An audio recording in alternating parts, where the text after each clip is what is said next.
Hello, everybody, and welcome back to the Sloppy Lab. This is Bottom of the Beaker, the weekly show about the design, the ducks, and the strategy of KeyForge. I am JT Fun Run Russell, and with me tonight is a man who screams out Happy New Year when the countdown gets to 6. A little bit quick on the draw there, my friend, but we'll excuse it. I am, of course, talking about the one and only Quick Draw 3457. How we doing this evening, Quick Draw? I'm good. I like that one, JT. That's a good one. The only thing you got wrong is that I'm usually asleep by midnight. Well, screen it out extra early then. You know what? I might have to amend that intro. I feel like we've been really getting nice and relaxed and comfy with our holiday scheduling. It's almost like a bi-weekly at this point. We gotta step up our game. But you know what? What we have been lacking in quantity, we have surely made up for in quality. Not you and me, absolutely not you and me, Quick Draw, but with our guests. We had a lot of guests recently, and tonight is no exception. Quick Draw, we have the one and only Emperor Riku with us in the lab this morning. Good morning, Emperor Riku. Welcome to the lab. Yeah, good morning, everyone. I am pretty sure that right now, good morning for everyone. Yeah, I'm very excited to be here because this is my first time I follow the sloppy stream for a long time. But I mean, usually I not all the time because I sleep during this hour. But if it happen when I wake up at this time, I make sure I will turn in. Yeah, and eventually I am excited because this will provide me with a headset mask after this. That's right. Well, you don't have to feel bad, Riku. Most of our listeners sleep during this hour as well.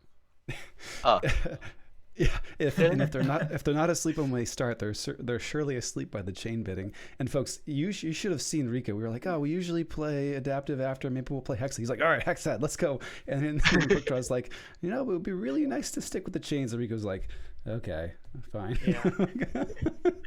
Very noticeable difference in your enthusiasm when talking about Hexad versus anything else in the world.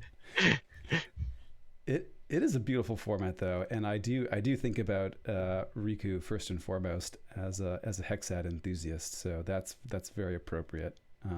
Would you say that's your favorite format at the moment, Riku?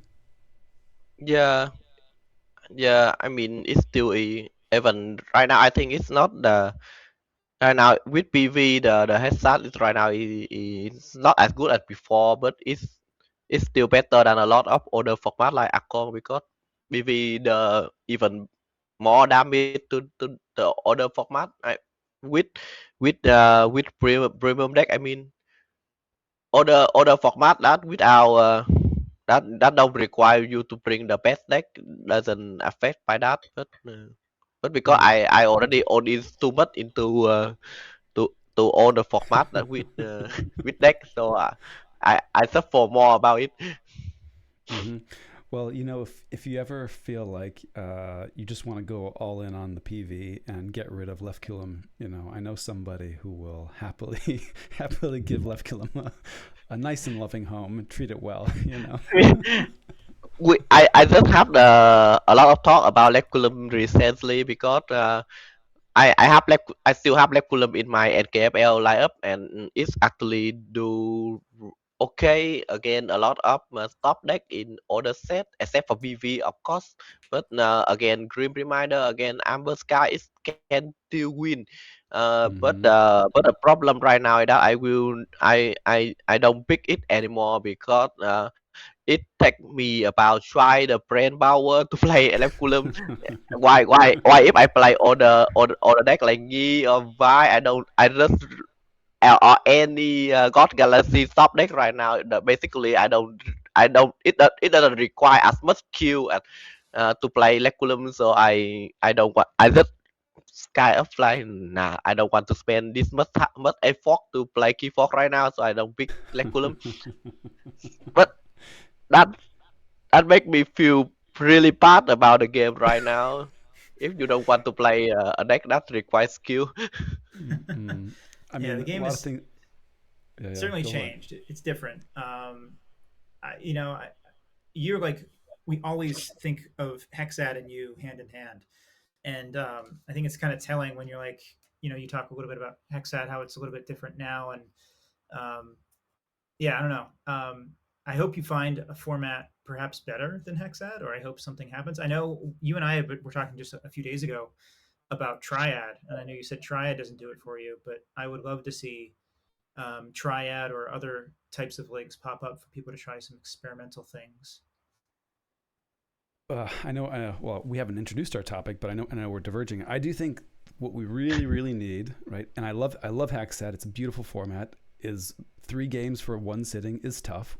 So what we need is like a best of one compatible format that gets the same, like a similar feel. And I think like, I don't know, with a set restriction, maybe Triad best of one gets you close to that, or at least for what's going to be practical logistically for like a uh, sit down and play an IRL match of KeyForge at a Vault Tour style event. Like maybe that's as close as you get. But if you're gonna like nerd out for an hour and a half, 2 hours, and you have like time, maybe it's probably not gonna take that long. Like if I'm playing Riku, he's gonna stomp me, 30 minutes maybe. But you got to block off that time as a potential for how long the match is gonna take if you're gonna play Hexad. That's the trick for like a tournament setting, right? Mm-hmm. But still, love the format absolutely. But anyway, not talking about strategy. I feel like Riku, we could have you on to talk about 16 different strategy topics, and there would be a gold mine of wisdom there. And I also want to say for folks who aren't aware or aren't following where this is to be found, right?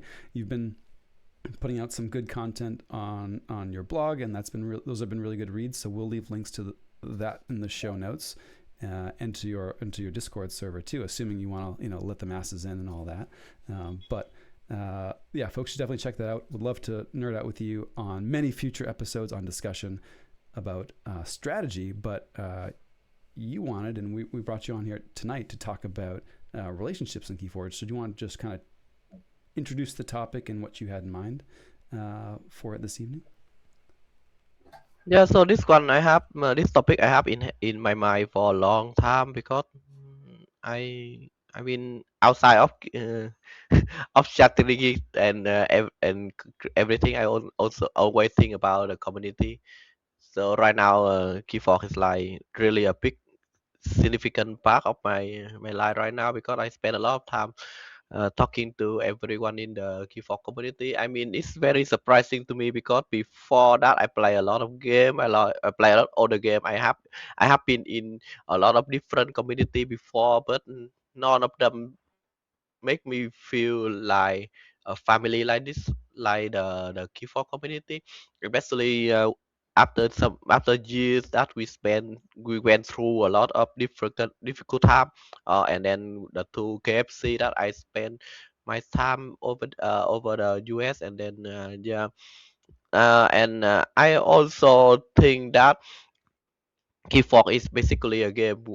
It's I mean every card game and a lot of game in general, you have to play with 2 person, so you cannot play keyboard alone. I mean, I do play keyboard solo a lot of time, but if there is no one else to play with me, I will not play keyboard solo. So I mean, because of that, we will need people, we will need friends, we will need relationship to improve, to go along for a lot of reasons. I mean, yeah. So for me, I really want to talk about how important to have relationship in even in card game, and not just for the sake of companionship, but also it can help you improve in the game. And especially that when I reflect on that on this topic, I do think that I become a better person after I am a part of the key for community. Yeah, so a few things. First of all, I love this. I love that you wanted to talk about this because, like JT said, we could have you talk about so many different strategy topics, but that you wanted to talk about this is very telling to me. It means that this is a very important thing, and so I'm very happy that you're going to share this with us. And you also, in kind of preparing for this today, you sort of outlined these different, I guess we could say, roles that people play or different relationships that you have, and we'll talk through some of those different roles that you've had in your KeyForge relationships. And I just fully support and completely agree on the way that this community is welcoming and family like. I've played other games too that have been very tight knit in their own ways, but it's still different than what KeyForge offers. So it is extremely valuable, I think, to kind of recognize and talk about the relationships that we've built in KeyForge over the years.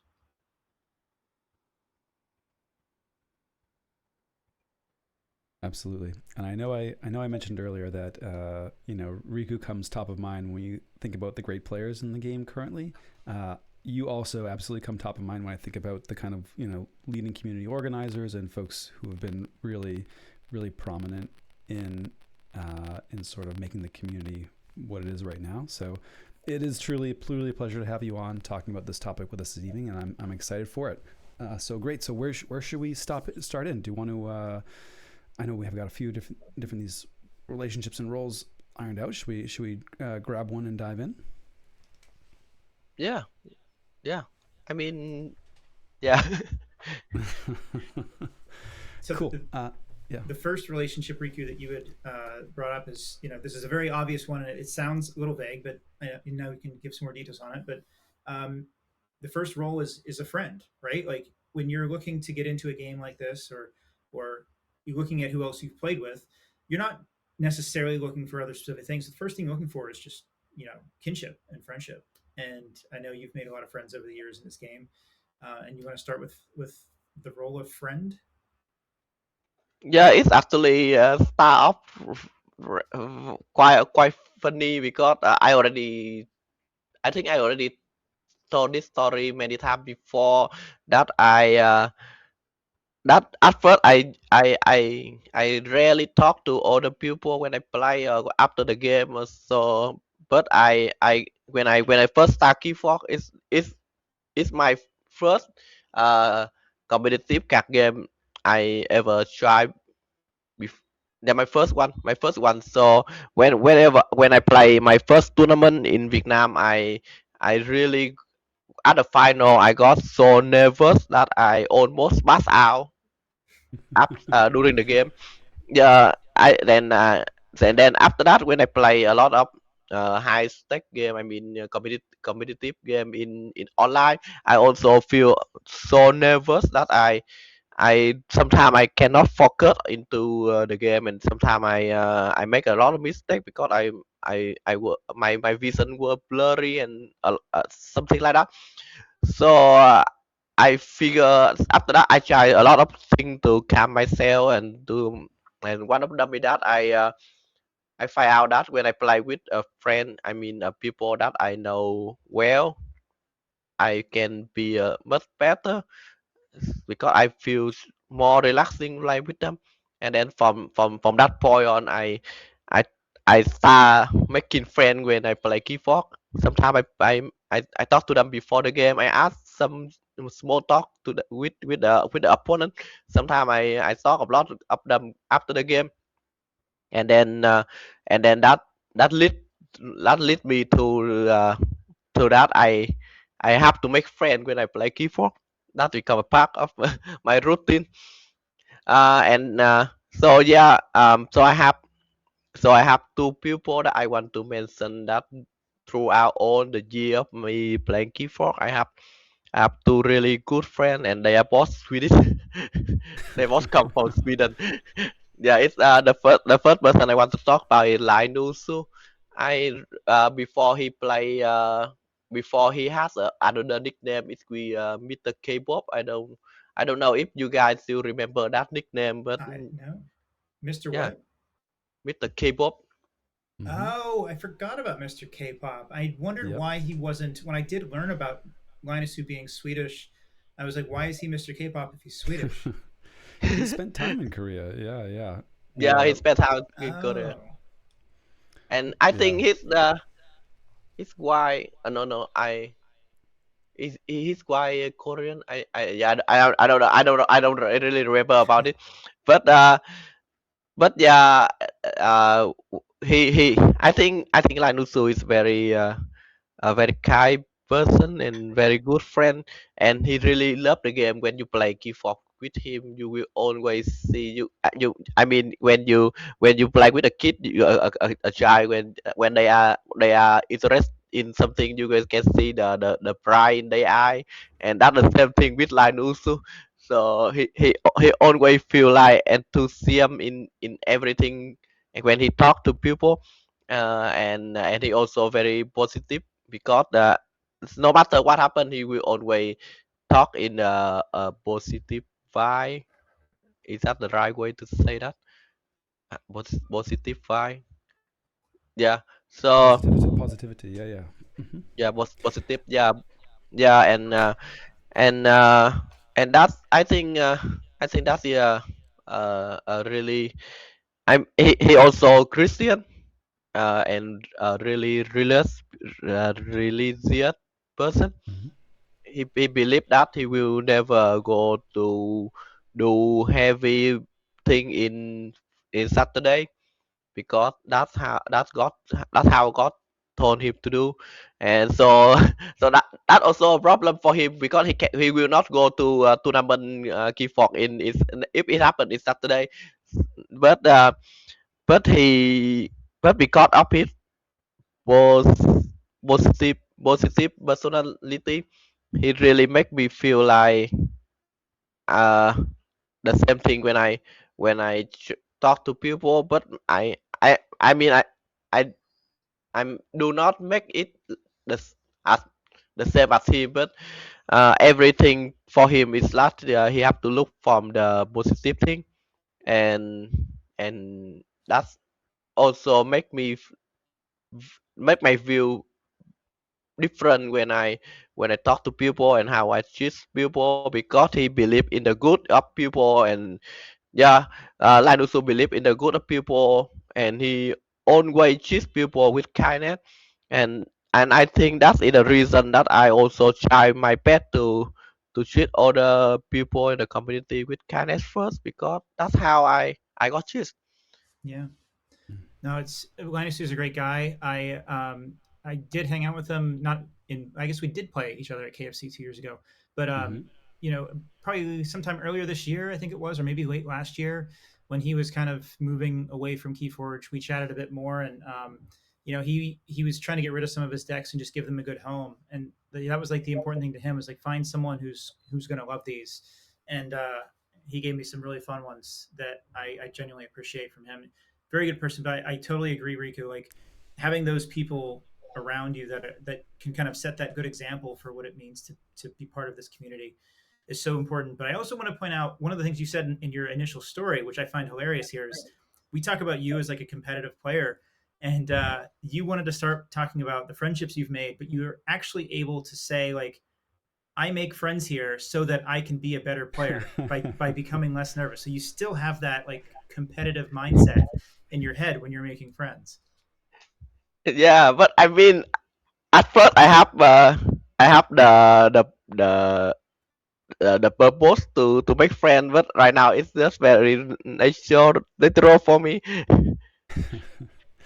When we play Hexed later, Riku, I'm gonna say, okay, right now, Riku, for next 3 games, we're not friends. You know? Cold stare. But yo, But yeah, I want to say that one of the part, I think, because the reason that that is make the K4 community the kind community we have, it that's because I believe that if one person being kind to another, it can affect him to being kind to another person as well, and it will make a cycle of people being kind to each other, and it make the good community become better, because we are we are kind to everyone, and then at the same when we have somebody new into the game, and we also try to be kind to them. Yeah. So that's Yeah. very Yeah. important for the community because I think when you guys talk to me about that you guys also want me to talk about how I feel Vietnamese community over here, and yeah, I think that is also uh, a very important thing that I also do the same in Vietnam community, that I try to be kind with everyone, and I hope everyone will do the same to me, and then it will be it's like the core that I always try to do to when I think about the community in Vietnam. And you said you had a second player as well that you wanted to mention here. Yeah, it's I can know. I mean, he not as important as Riku. I'm just talking. I can know if you're He's watching also this. more likely to be listening right now. No. Yeah, He's sleeping. he's working on the But spreadsheets right now. You know. yeah, but yeah, I can only I really be thankful that I have him as a friend for this many long years. He I mean, but I talk to Aganon a lot, like almost daily. We talk about a lot of different things, and he's one of the greatest guy I have ever met in my life, and yeah. So Mm. I don't know. But we our friendship is just I mean, there are a lot of things that I don't know how to express in this situation, but yeah, we so yeah, that I mean, I have a lot of so many good friends in the community, but I have to mention Aganon for being a friend. He always be there for me like when there is a argument somewhere, usually with Sizos. uh, Simply with that, just Agonon will be the first one to zoom in for me, and even when he believe that I'm in the wrong, he will still zoom in for me and say and defend me. He's always got your back. Yeah. I will say two observations from that too. I think it's been one we absolutely have a wonderful tight knit community, and I can think of some folks who fit into this category for me. Certainly the sloppies. My brother, especially initially, not tonight in particular as well, but also just like it's in some ways a blessing that we are not as big as something like Magic, because you can really see the chain reaction of this sort of pay it forward type of effect happening throughout the community, and the ripples of goodwill paying it down. And so yeah, absolutely. And you know, two great folks there too. You can sort of feel the like energy coming off of the screen in Linus's streams, and when you're playing him, he's very, you know, animated and so positive. The strong personality, absolutely. Yeah. Yeah, I had the fortune of playing both of them at KFC 2 years ago. Just really glad that they both were able to make it and I could meet them. Great people. And what a great way to, well, a beautiful way to increase your, I don't know, grow into the game more, right? Having a friend to grow into the game with can be such a positive influence for you and such a driver toward improving, having someone to sort of share that experience with. Absolutely. Yeah. Right on. Well, Riku, the second type of person relationship that you wanted to talk about here is a person that you look up to, right? Yeah, so just now GT also talk about not tonight, and it happened to be not tonight for me in this in the second row because when I think that if you start to play, if you want to play competitive in KeyForge, usually you will want to have somebody so that you can learn from, you can watch their game and learn from, and for my case it's not tonight. I think it's about 5 years ago. When I start playing keyboard, I really want to be competitive, so I get in as many Discord server like the Santa Monias, and then Mm-hmm. at that moment there was a tournament that's called Laureate U. I don't really remember what that tournament is about, but I think it's an Akon one. And then the first competitive match that I watched on stream is not tonight play in again Strongling title I think Mm-hmm. the Yep. yeah and not tonight play Rector the her famous deck and I don't really remember what Strongling play but it's a very heavy board math mutation deck that can fill the board every time and Rector doesn't really have much creature control. She has I still remember to this day that moment that turn. She has the Nepenthe seed, the untamed artifact with Omni. He had she had it on the board, and her rector only board clear in the coward end. Yeah, and that's so during a logos turn. She use the Nepenthe seed, use the Omni effect to get past the coward end and then end her turn. And I was really confused because usually you don't want to take a card that you cannot play right away. Uh, because Nefertiti is Omni, you can use it during any turn. So why GC use it at that turn?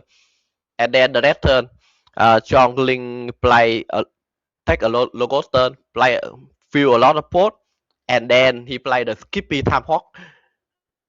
Oh wow! So Mm. she saw the Skippy Time Hog coming, and Yeah, said, she "I saw need to the make Skippy sure." Time.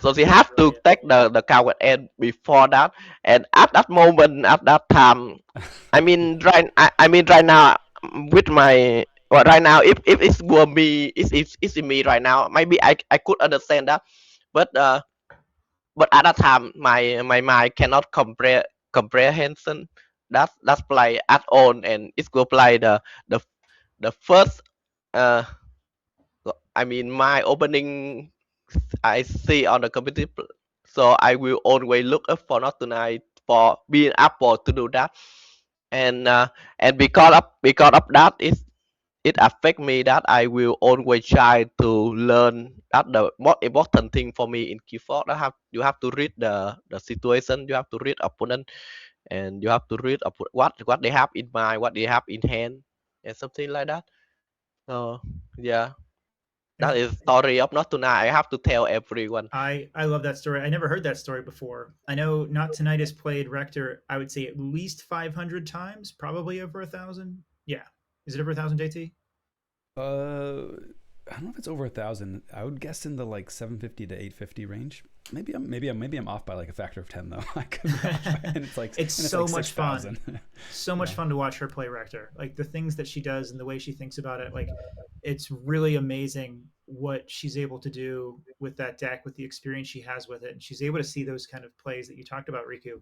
Like she understands those situations, and I could see that being a really valuable thing for anyone getting into the game. Like finding a player who's able to do something that you would never think to do at that time and think, why did they do that? Like what else can I learn from them if they're going to do something here that I never would have considered? It's really nice to have those kind of people. And so, I mean, I guess I would say for players out there, like watch streams and watch other people's games, just observe games on TCO, just to see what they're doing and think like, oh, I would have done something different, like. And then when you see something different, I mean, honestly, don't be afraid to ask, like, what made you do that, or I wouldn't have done that. Like, why did you do that? And most people are very open to share their thoughts and strategy with you. So yeah, that's super cool. It's a great story. Bookchild, I'm going to put you on the spot. Do you have somebody in mind who kind of fits into this kind of category for you? There's one person in particular who fits pretty much all of the roles that we're going to talk about tonight for me, and that is Now in Stereo. Mm-hmm. Now in Stereo is one of the first people I met in the online community once I started to like play a lot more online. Um, Probably during the pandemic around then, because I just needed a way to play KeyForge more, and then I kind of just encountered Now in Stereo in random games or in random leagues, and he and I just developed a big friendship, and he's always been someone who I watch him play, and I'm just like amazed at some of the things that he thinks of and how to play. So for me, now in stereo's the one that I just, I learned so much from watching him play and asking him about it afterwards, and kind of getting his feedback and critiques on my play as well. I just realized that I have always wrote down his nickname wrong because I always I always think that it's like no win stereo. He's heard that No, before. no It's not the wins first time there. I he's heard love that. it. Yeah. Yes, that's good. I like it. But yeah, it happened to me that when I active active I am more active playing KeyForge in competitive. That's he less competitive, less active. So we only have one chance before we play in API, I think, or something. I don't really remember, but we only have one smart play and not smart communicate between us. So, Hmm. but I wish to play with him more. Yeah, I want to play with him more too. Yeah. JT, do you have someone? Uh, different folks at different times. I mean, I'm gonna tell you a little secret, quick draw. The one goal that I had when the Sloppy Lab Work team was initially coming together was everybody that came on had to be someone that I thought was better than me. So at least in some way, not saying overall. Yes, even you, Crusader. So and like I absolutely look up to you when it comes to thinking about adaptive and chain bidding and like counting for Obsidian Forge and these things. So Hey, counting to 12 is very hard. You need someone with an accounting degree that they don't use to do that. I understand. absolutely. But yeah, absolutely. And it's been a lot of folks over different times for sure. It's actually funny story. I will say one more. I know I don't want to take up all the airtime for Riku here, but I think back to some of the SAS Gap events that Aurora ran early on, and actually this is where I first started playing a lot with Not Tonight. But the person who I had the absolute worst record against across those tournaments was Texslut, and I like could not like beat her. And it was like I was like 1 in 36, and I just every time I played I was like, how do I keep losing? I don't know. But she just like crushed me every time. So I don't know. Yeah. Hmm. All right, Riku, shall we go to number 3? Yeah. So I think this is also very important for me because when you play in a community, you really want someone to be a good leader, to inspire you to the game, to play more and to love the game. And sometimes he just inspire you to be better. And for me, it's Racco from the AC team. Yeah. So when I first start playing online KeyForge, I joined in APR, and Racco was my first captain ever. And he's really kind to me because he because after that he introduced me to all the community, all the great people. That from there I start making all the relationship, especially that Racco also lead me to that. When I first start the community in Vietnam, I have a lot of trouble, like we don't have any OP. I mean, right now we also don't have any OP, but but it was much worse before because in other play in the world you have Chen Pao, you have the Pride World and many other things. But in Vietnam we don't have anything. Yes, we didn't have anything yet at that moment.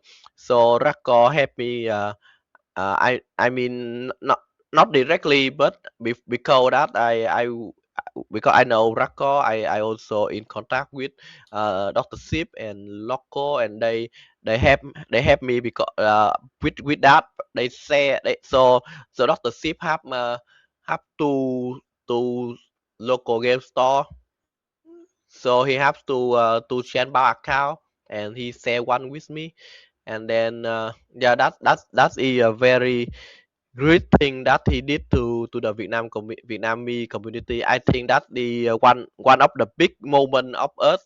Without it, I don't know if we can make it until today. But, so Dr. Sip took a big part into it, and then Loco, uh, he also helped me buy the the the packet from Fantasy Fly to Mm. so yeah.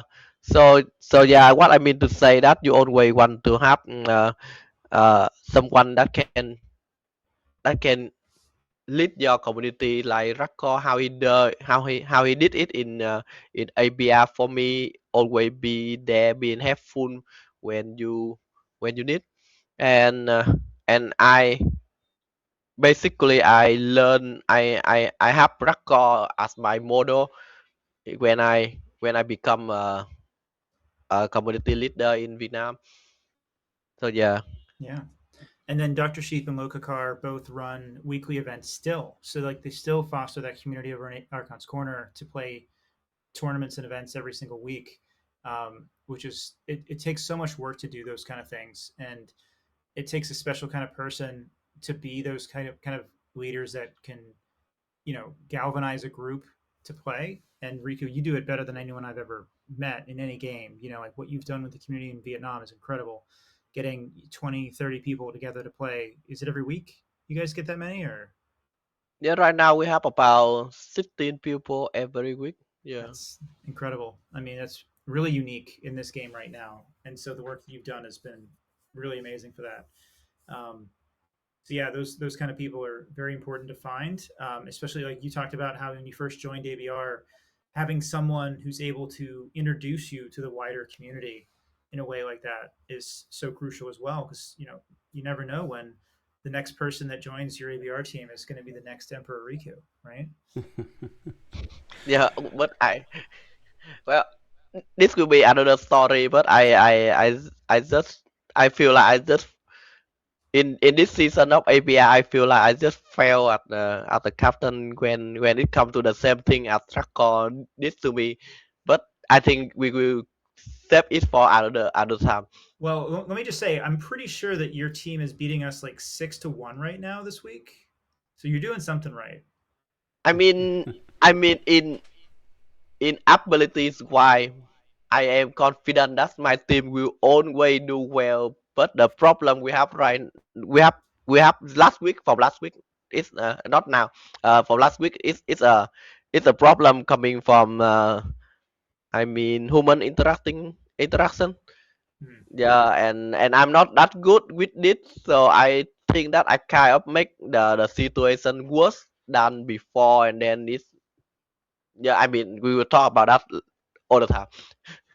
Actually, I'm not playing you this week, but you are still winning. It looks like 5-1 this week. Yeah, my team Yeah, five is to one. actually we're playing against Drazkor's team. So, and Drazkor's team is, you know, taking us out in the yard and giving us a beating right now. But I think you'll probably do that to us next week when we're paired up with you. For other I team, will. I don't think Yeah. I so. will. I will say, Riku, I think you're being hard on yourself, but that's also maybe a mark of a good and mindful community leader. So we can leave it at that for the moment. And I want to echo too that I think present speaker excluded, perhaps, but ABR is a great place to meet some of these types of folks because you get to get thrown into a team setting, and a lot of the folks who are either captaining or being very vocal in the chats are folks who are kind of very active in the community, and this is a great league to hop into if you want to kind of like either kind of get to play with some of the community leaders, or just get it to see some of the folks who are very active in the community and might not have chances otherwise, where you're going to be able to be in the same 12-person chat with them for 7 weeks in a row, and that's kind of like a really special thing that this league offers too. Yeah. Yeah.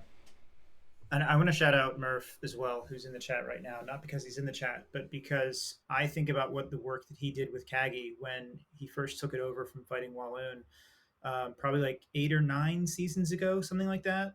And that really set a great example for me, to keep that going. I was not in a place at that time where I would have, taken that on, and I'm so thankful that he did. And the example he set with what he was able to do with Kagi really helped me to be able to step up and try to do more of these types of things as well. So shout out to Murph as well. Very Yeah, good. super. Cool. Well, excellent. Oh, I'm going to move us along too. Let's talk about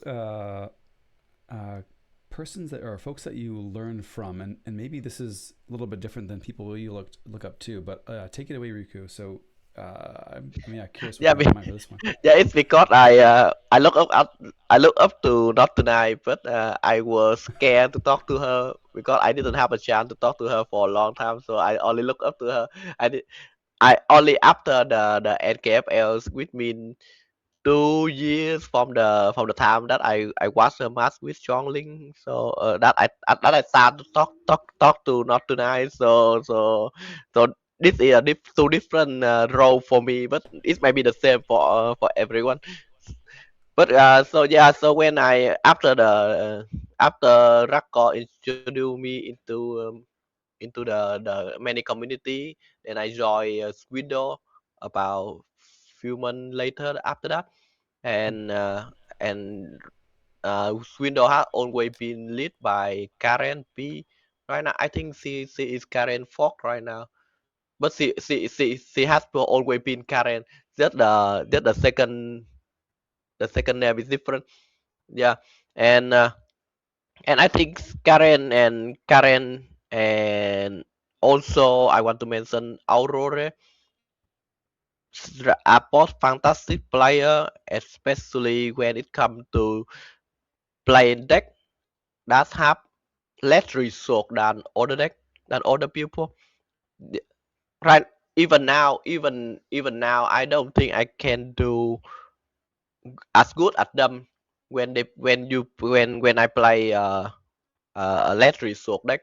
I mean, they usually play deck that have zero of something like zero C, zero armor control. Yeah, and they do really well with them. That is something that even now I don't think I can do the same.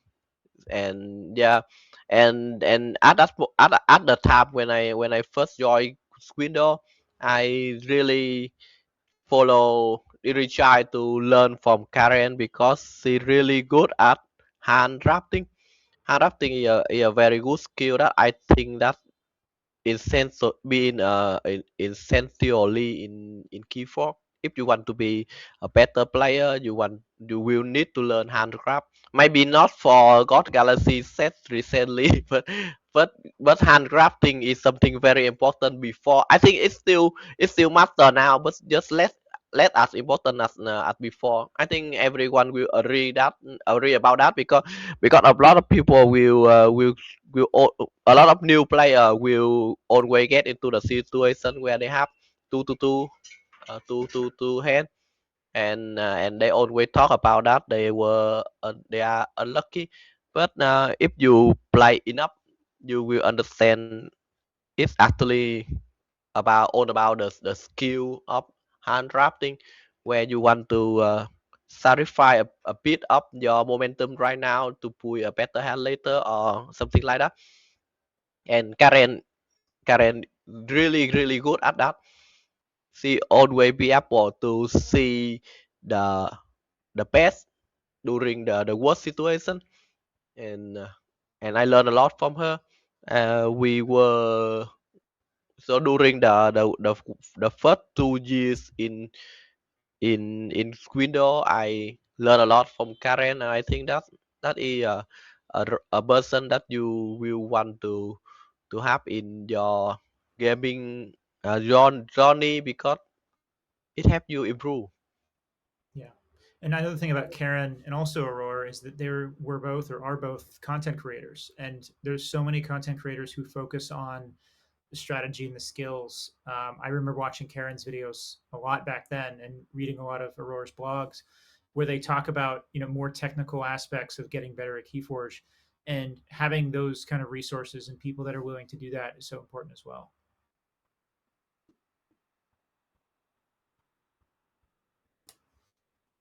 Karen had these Yeah. video series where she would play like someone's random deck and kind of like give them feedback on it and show how she would play it. And I just loved seeing like her adaptability with that, and just the way that she's able to. And she's a very good adaptive player as well, like an incredible adaptive player in Kagi. She got second place last season, and honestly, it's a miracle. Not a miracle. That's not the right word. It's unbelievable, honestly, that she hasn't won a Kagi title yet because she's that good of an adaptive player. Yeah, I think she has a weakness when she play keyboard, but I don't think this is a good episode to talk about that. But I think she has a weakness that make her not be able to win more than she does right now. And she also have a lot of things going in her life. So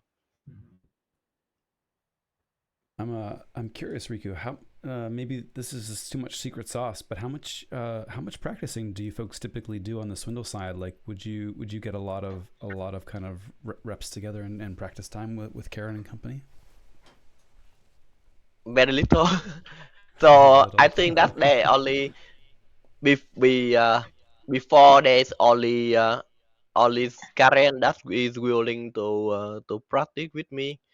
But right now, I mean before right now we have a lot of member in window, but only Karen used to practice with me. But because we have a very different in time zone, so then usually when she active, then usually is the time I go to sleep and vice versa. So it's very difficult for me to practice with other people in Sweden. But now that we have a lot of more player in Sweden, I practice more with them. But I think it's very little because I think Sweden he have a more casually approach to the game than other team. And yeah, Yeah, we're right there with you. The sloppy lab work social club and KeyForge. Yeah.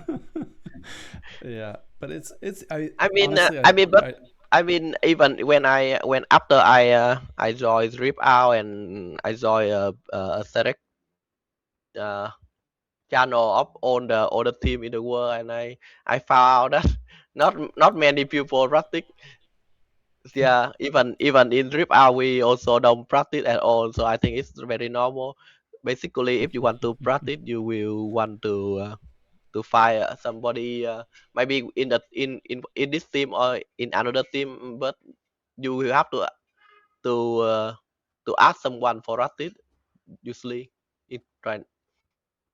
Yeah. Victor, I think I'm hearing that with Not Tonight and my regular practice schedule, we are the most practiced team in KeyForge. Is that what I'm hearing? It's very possible. Even though you guys have cut down your practice time a little bit lately, I think maybe you still are the most practiced team at It KeyForge. could be. And sorry, Riku, did we just see Rustin go by in the background there? Was that Yeah, that's rusted. But right now, okay? So wow, we have. I don't want to drag this into another story. But right now, Rustin he really troublesome because he attacking his sister. oh And no. yeah, a few days ago he buy a very a very big pie into Mm. Gen Z neck, Um, and I think that I have to do something about it. Uh oh. Yeah. Yeah, Riku's it's just cats, they've been running around the background all morning watching that. And are they all named after like KeyForge players or cards?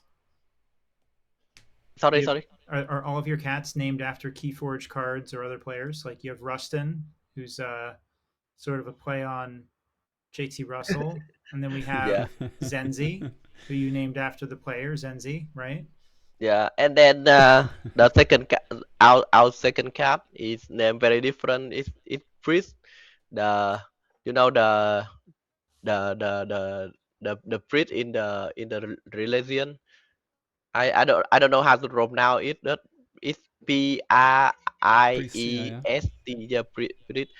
Uh, it's because I didn't name the second cat. The second cat name was named by right Pampu, and she a lover of a board game named World Chess, and in that World Chess there is a unit that called World Bridge. So she named our second cat after that. Oh, so sorry, what's the cat's name again? Uh, Is it a Vietnamese Peace. word? No, it's I will type it out. I'm just thinking that if it's not in KeyForge already, you do the translations for the Vietnamese cards. Maybe you could get the cat's name into the translation somehow. Yeah, yeah. Maybe I will try to have Rustin in. There isn't priest a token? Am I way off base there? Oh, priest. Yeah, Yeah, it priest. is a Yeah, token. So it is named after the token. yeah, yeah. Oh, I sneaky, mean, sneaky I one. mean, it just happened to be that like No, that. no, But no, no, Riku. It's not a coincidence. It's okay, it's all part of the plan. When okay. we were, I know. Sorry, well, I guess riffing on the tangent. When we were trying to figure out names for my kids, I was big Magic player at the time, and like was almost had Gideon and Liliana kind of going for the name selections there. Could have had a whole stable of planeswalker names. Nice. Well, I am honored for the Rustin namesake. This is very cool to me. Absolutely. Well, I guess Rustin and Zenzi might be rivals themselves, but the next type of person and relationship you want to talk about was actually rivals. Yeah, I think that is also really important if you want to improve as a player that you need a rival. I mean, not only in KeyForge, not only in card game, but any competition. Yeah, you will want to have a rival because that person will always keep you inspire you to become better, and because they will also improve themselves through time. So you have to keep yourself with them. Uh, I think it's a very important part in Vietnam. When I first started playing keyboard in Vietnam, I think our local, my local and also the whole Vietnamese community. At that time, I think they were really chilling and casually.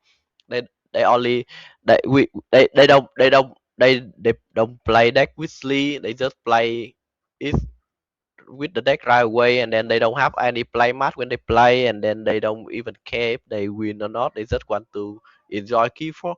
I mean, that is also a good thing. Maybe I did make it worse, but but yeah. But after I play keyboard, and because I were better than them at the moment, and I love to to chat talk when I win, and then that inspire them to be to put more effort into becoming better, and that is how the Vietnam community become better right now than before. Everybody decide to spend more effort into the game, like wisely and by have been play math, and then learning the game, and then keep playing, keep practicing. Yeah, so that's the effect of having a rival in your environment. And for me, I think I have a lot of rival in KeyForge because I play competitive in KeyForge for like 5 years already, and and at many moment of of the time I will have a different rival. But I want to mention one really special player. That's Christopher. Hmm. He he a friend a friend's friend Frank uh wait yeah a French people, a French person that lived in Germany for a long time. He worked in Germany a long time, and he worked in the diamond of NKFL for many season. I believe that he the third player with more season in diamond in Hmm. NKFL. The first is Sizot, and the second one is me, and then after that it's Christopher. And that's a very interesting thing because his lineup has always been weaker than other people in Diamond. But he played really well. He know how to make the better of his deck, and he keep stay in Diamond for a really long time. And I also think that it's very important if you want to keep yourself in form. You have to practice. You will see that people doing well in competition in KeyForge. That is also the people that spend a lot of time on practice, and Christopher is one of them. And he also inspired me to practice as well. So we both practice, we both make a very detailed good goal set up NKFL, how we deal with this person, how we deal with the tech, what happened if somebody ban this and something like that. Uh, he inspired me a lot about how to improve in NKFL, and I think I also do the same thing to him. And we for like 3 or 4 season in a row become the rival that sometimes he win the match against me, and sometimes I win against him, and we have something like really pretty even record between each other. And that is very interesting because his lineup has always been weaker than me and always been weaker than other people, but you can still do a good thing if you have reparation. You have a good strategy about your lineup. You have to you know what to do with your lineup. And yeah, that's my story about having a rival is very important for you if you want to improve. Yeah, I think it's important for your rival and you to be evenly matched as well. Like, it's if you're both winning some of the time, it makes it a much better experience for both of you. You know, you're both learning from each other constantly. So finding someone who you matched up well with, or someone that you can continue to grow with as a player, as your rival, is very good. And it doesn't have to be an adversary, so to speak. It doesn't. It could be someone who is even on your team or you're friendly with. It doesn't have to be someone who you're always paired up with them, and you don't like each other. It's kind of like the stereotypical feeling of a rival, but it doesn't have to be like that. Mm. I'm Yeah. glad you mentioned too about his him doing so well, despite typically having a weaker lineup on paper. Because I do recall looking at the NKFL lineups and seeing Christophe and I'm not sure if I'm pronouncing that right, Christophe, in Diamond with lineups that looked maybe a cut below, at least to my eyes, the other lineups that were in Dynam as well. So very, very cool, and yeah, definitely a strong player. I don't think I've Yeah, ever played Christoph. I've matched up with him a decent number of times on in random games, but maybe only once or twice in NKFL proper, if I'm remembering right. You Mm. were in the same. I mean, you play with him at least one time in NKFL because that's what the time we play in Diamond. Yeah, at least once or twice. I'm trying to think if it was more than that because we were in Diamond at least for one season together, if I'm remembering right, Riku. Um, Yeah, I think so. No, no, no, no. Uh, you were in Gold with me, okay. and at that time, there's no Diamond. Ah, gotcha. Yeah. So Okay. basically, it's the same. It's the same, but at that time we have two gold division. And I don't know. I don't really remember if we are in the same division with Christopher. So yeah. Oh, I'm gonna check my spreadsheet.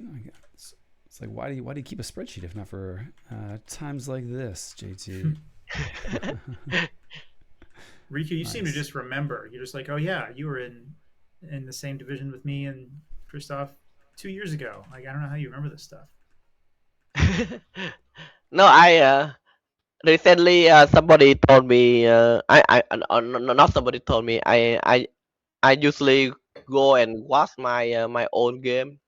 Yeah, that is one thing that I really want to Mm. tell people if they have the time they should have record their game and in 1 or 2 years they can record it and see how you grow as a player and it feel really good because right now I watch my own game and I feel like wow this guy suck. I never recorded my own games, but I do want to. I have some recordings of old Kagi matches that I should go back and watch and kind of see if I was better or worse back then than I am now. Probably better. I was probably better back then. Really? Okay. Mm, maybe I don't know. I think that I don't play as regularly as I did back then. you were more practiced for More sure. practiced for sure. Yeah, yeah. Yeah. But I wonder if there's anything that I did in those games where I look back and say like, I don't know why I made that decision. I don't know. I I have to go mean check. I mean, if you spend more time in the past and you think you play better in the past, it doesn't usually mean that you play better in the past. It's just because you put more effort into that. Doesn't mean that your skill is better in the past. I think that you may have been better now, but just it's just because that you don't spend as much time and effort into right now. Could be. I think Yeah. now it feels like there's a lot of people not. Like you mentioned, there's the teams don't practice right now. I think since KFC, there's been a bit of a lull in general. So maybe it's not just me that is feeling that. Maybe Oh it's yeah, I mean, I agree. Hmm. So you're thinking that you are overall a more formidable player with full package if you want to say with practice and skill both kind of combined at that time. Though I would say you're probably a more skilled player now than then. I sure hope Um, so. you Jeez, know, we talk don't we about it all? every week. uh, yeah, that's cool. Is am I thinking of this? Is this the right person? I'm trying to. Am I getting this? He played that deck Nightmare, the Coda deck. Is that the same Christoph, or is that a different Christoph? I think it's the Christophe. same. Yeah, Yeah, yeah, yeah, yeah, yeah. yeah, yeah, yeah. Yeah, I Okay. remember that's Kota deck. Yeah. Right on. Cool. Yeah, I and we've got a bunch of I don't know. I feel like I could put some of the sloppy folks and not tonight in this one for me. Remember going back to some of Aurora's SAS Cup events. We would usually face each other in one of the early rounds, and then whoever won, we'd say, "All right, I'm going to see you in the finals." And then sometimes it happened, sometimes it didn't, but it's always good to have a rival for sure. Mm-hmm. Yeah, And you withdraw. and you'll grow. Yeah, and I actually, I yeah, mean, and yeah, yeah. and you withdraw. Do you have any rival? Or Yeah, I it mean, also I, I think two people come to mind. Now in stereo again. Every time I play now in stereo, I try my best to beat him, and I usually can't beat him. And I think it's been a really healthy rivalry that he and I had back whenever he played Kagi more often, and he played in the Vault was it called Vault Warriors or Vault Keepers? I forget what it was. It was a big event that Julker hosted, where you had one mass mutation and one DT deck. Um, we did a lot of practice leading up to that, and it was always like a measuring stick for me to see if I could compete because I knew that he was a really good player. So he was one, and honestly, I think I've always seen Karen as a bit of a rival as well because she's such a strong player in Kagi. And I've been in the same pot as her a few times and matched up in the top cut a couple times as well. She's someone who I always, enjoy playing against because I know that it's going to be a really tough matchup, and it's very rewarding if I can come out with a victory against her. Yeah. Riku, would you say it's important for this person to be someone who you're typically like trading results with, or is it someone who you, I don't know, just kind of see as being a formidable adversary that you like go into matches with them and say, okay, this is going to be tough, and I need to bring my A game, or maybe they're kind of different flavors of the same sort of role. Yeah, I think it's leaning into the second the later case. Yeah. So usually if you want I mean if it could be both. It could be your practice partner, but it will not be feel the same because the your practice partner doesn't give you the feeling that you want to be better than them because you don't compete with them. So I sometimes definitely you do. will. I competed with Yeah. Now in Stereo. At least it was in my head. I don't know about his head, but for me, uh, yeah, for him, it was just Tuesday. You know, yeah, it's like, exactly. well, I think I hear what you're saying though. It has to be someone who's makes you feel like you have to up your game, or makes you feel like you have to improve in order to in order to kind of stay toe to toe with them, or be able to beat Yeah. them. Yeah. I think this is in the history of humankind competition as yeah, because in other sport, in other any competition, you will see that if we take a look at the past in like 5 years ago, we will see that human had already go past their record, breaking a lot of record that human can do could do in 10 years ago, and I think Mm. that is because they have a rivalry between all the competitor. Uh, Usually you will have usually there will be a limitation of how you can improve at one moment. But if you have somebody go past that limitation, everybody else will be able to go past as well. That is a phenomenon, a very common phenomenon in all the sport history that there a limiting goal of skill, and you need somebody to break that, and you can also follow through, and that's how important a rival can be. Mm. Right If on. because otherwise than that you don't have the motivation to become better, and then you will stop at at some level, and you will not be able to improve anymore. Hmm. Yeah. Well, I think kind of related to that, then we have the last type of relationship that you wanted to talk about tonight. The number six is a practice partner, right? Yeah, I in yeah, right now I practice a lot, and I discuss a lot with Ham. It's just have it's kind of funny because we never talked to each other before, and I think our interaction before were very simple. Like with I yeah I we rarely talk to each other, but after the 2024 KFC, we become a really good friend, and we talk about KeyForge a lot.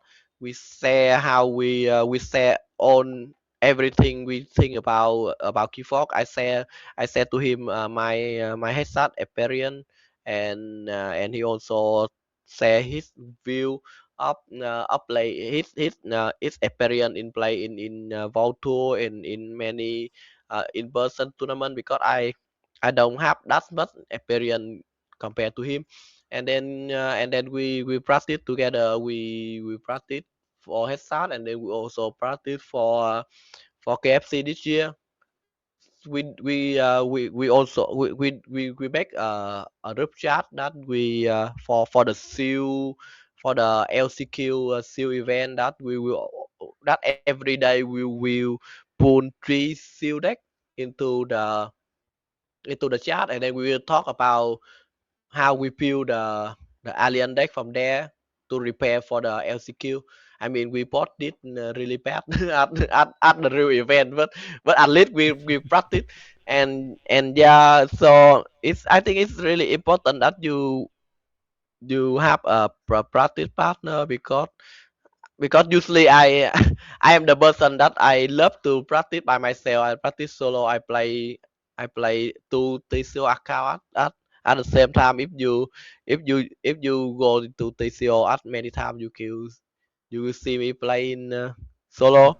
But it also is very important that you have a person who are willing to practice with you, because it's very different from playing by yourself.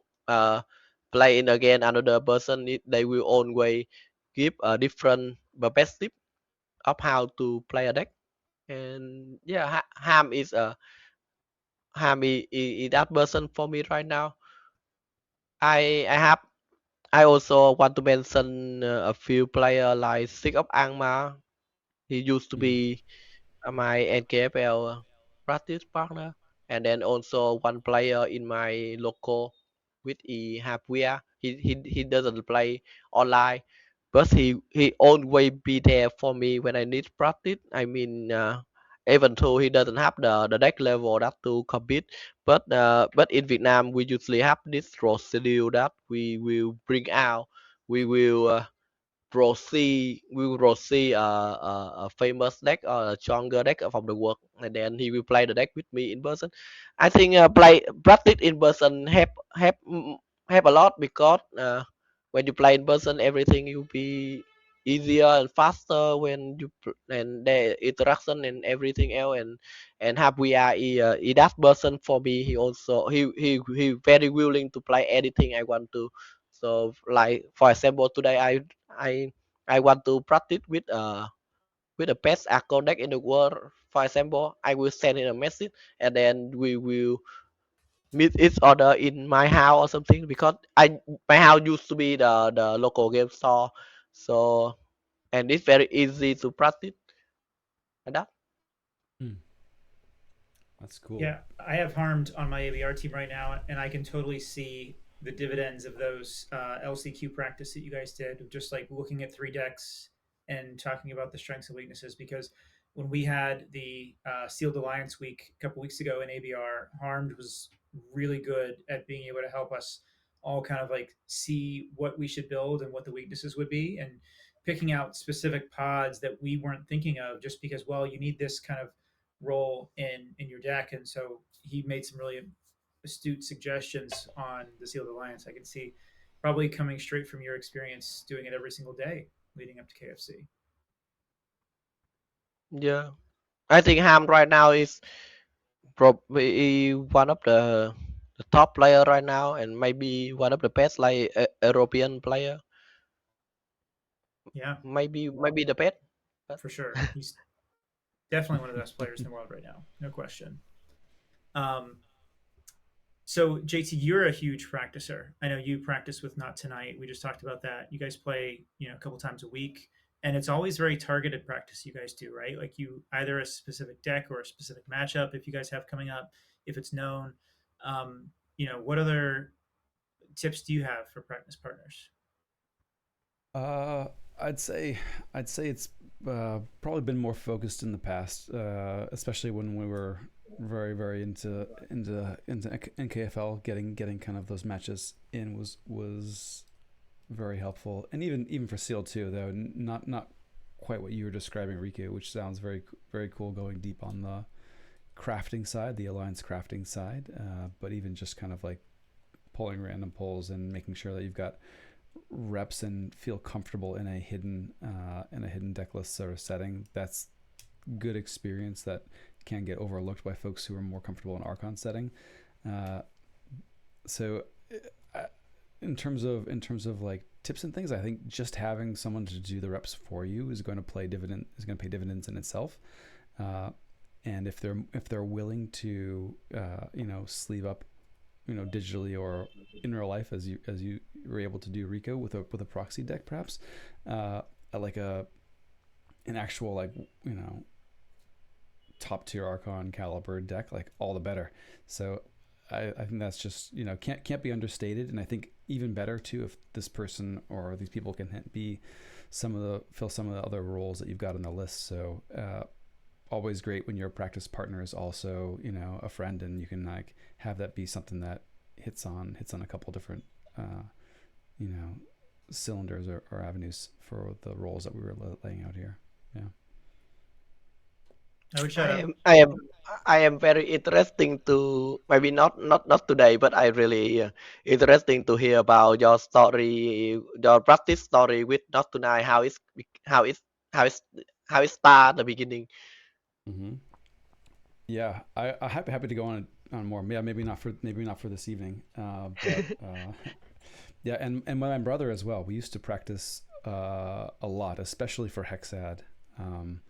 And yeah, he was another great person to practice with. Who was is probably still is a much better player than I am. So that always helps too when your practice partner and not tonight obviously very strong, better player as well, able to point out things that you miss and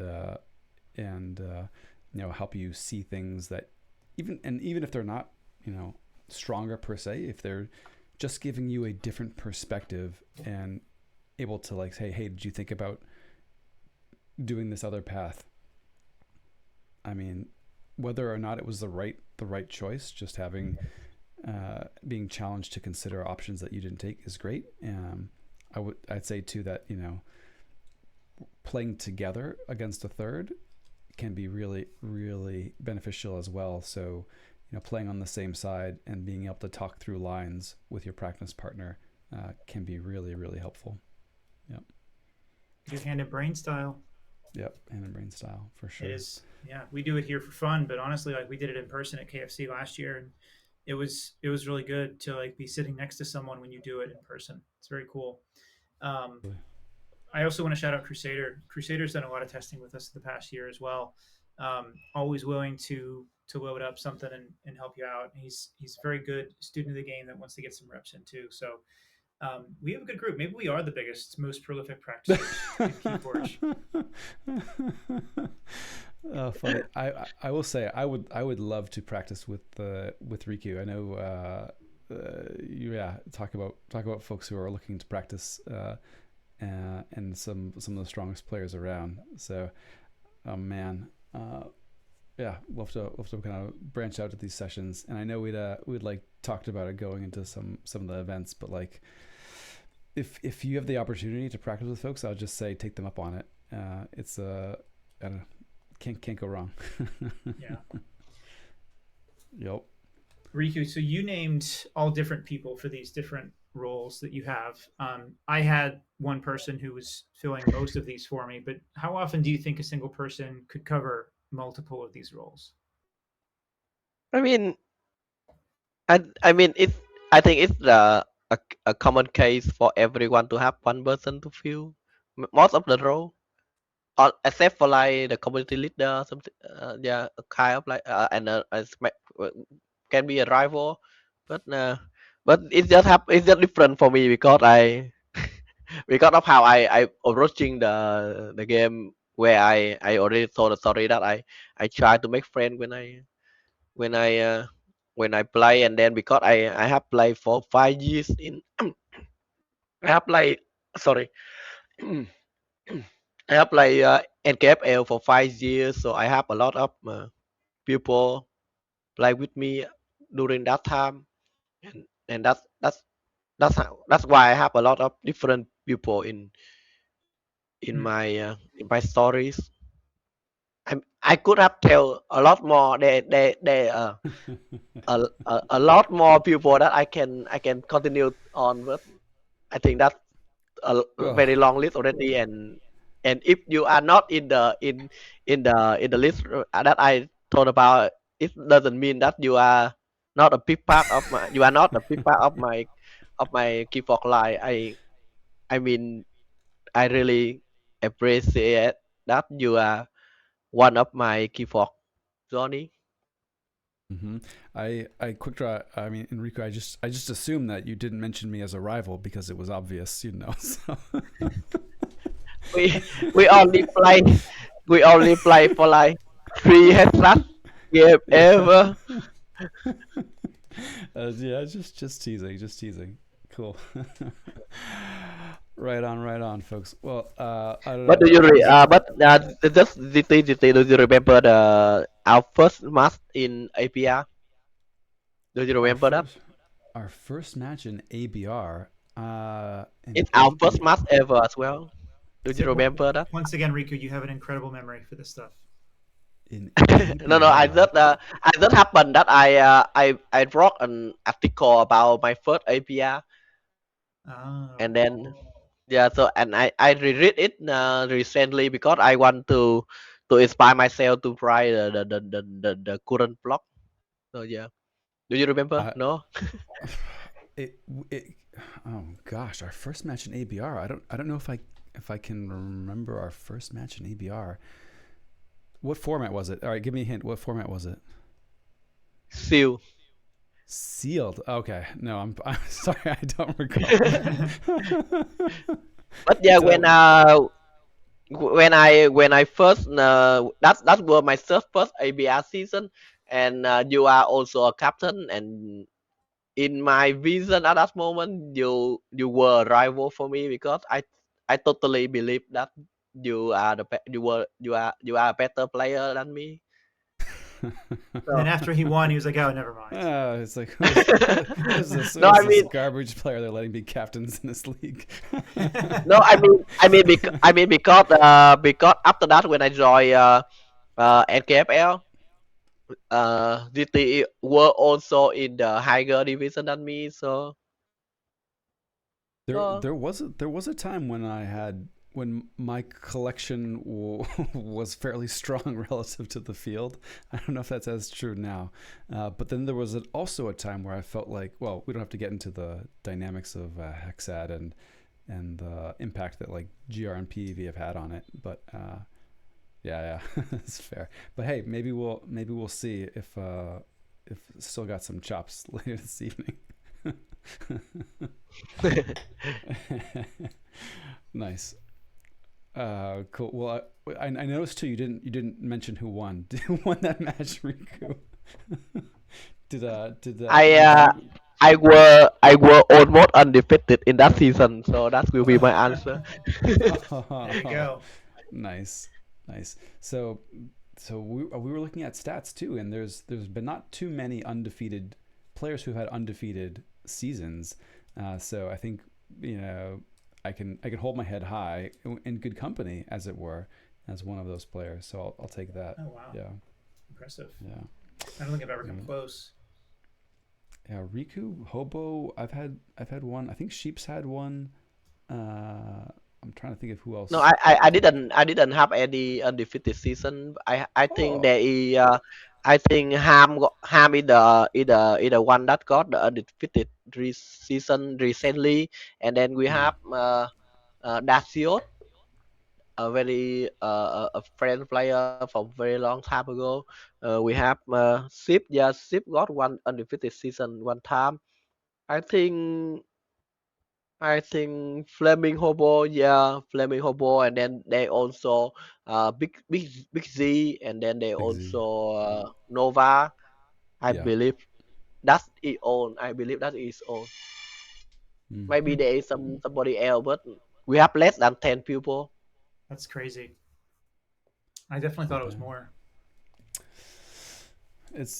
No, It's a it's tough very crowd. difficult to to go undefeated because you actually have to spend more time into in more effort into it, and I also feel like if you want to be undefeated, you kind of have to sacrifice the team aspect, and uh, and that I don't really like that idea. So Mm-hmm. yeah, because if you want to go undefeated, you will usually you have to set up your best deck for your event, and then yeah, kind of like you have to sacrifice the team aspect of the event. Yeah, I take particular pride in that one, I guess, mostly because doing that as a captain feels good because I also would take last pick as a general rule for most weeks and things.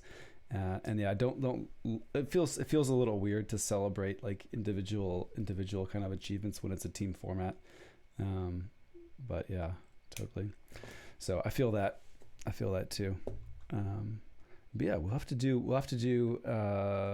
similar stats for kind of like how captains have done and how teams have done as a whole. Be interesting to look at for ABR.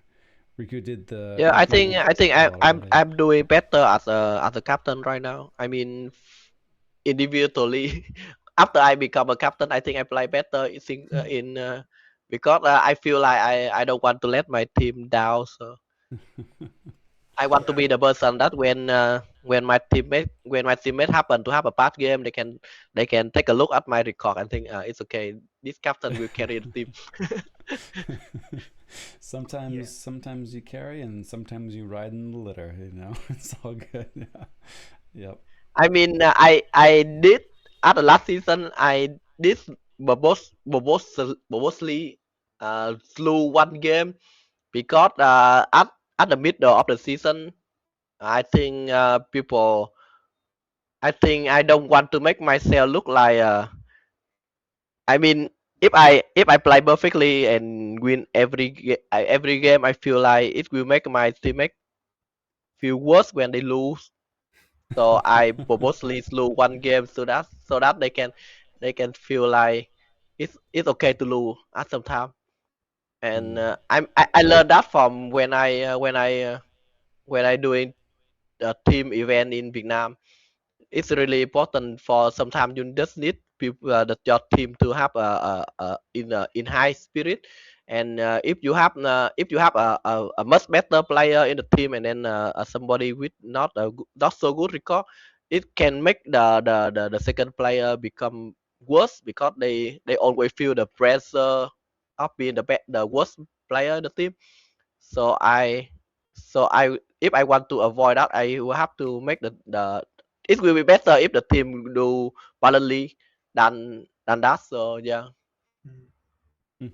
Yeah. ABR is very much about managing a team and making sure that nobody feels like they're carrying the weight of the team on their shoulders, whether that's because maybe they had their first loss and they feel bad about not being undefeated, or maybe it's someone who's sort of on the bottom. It's very much a league about picking up your teammates and making sure that everyone doesn't feel too much pressure and just enjoys their games, and success usually follows that.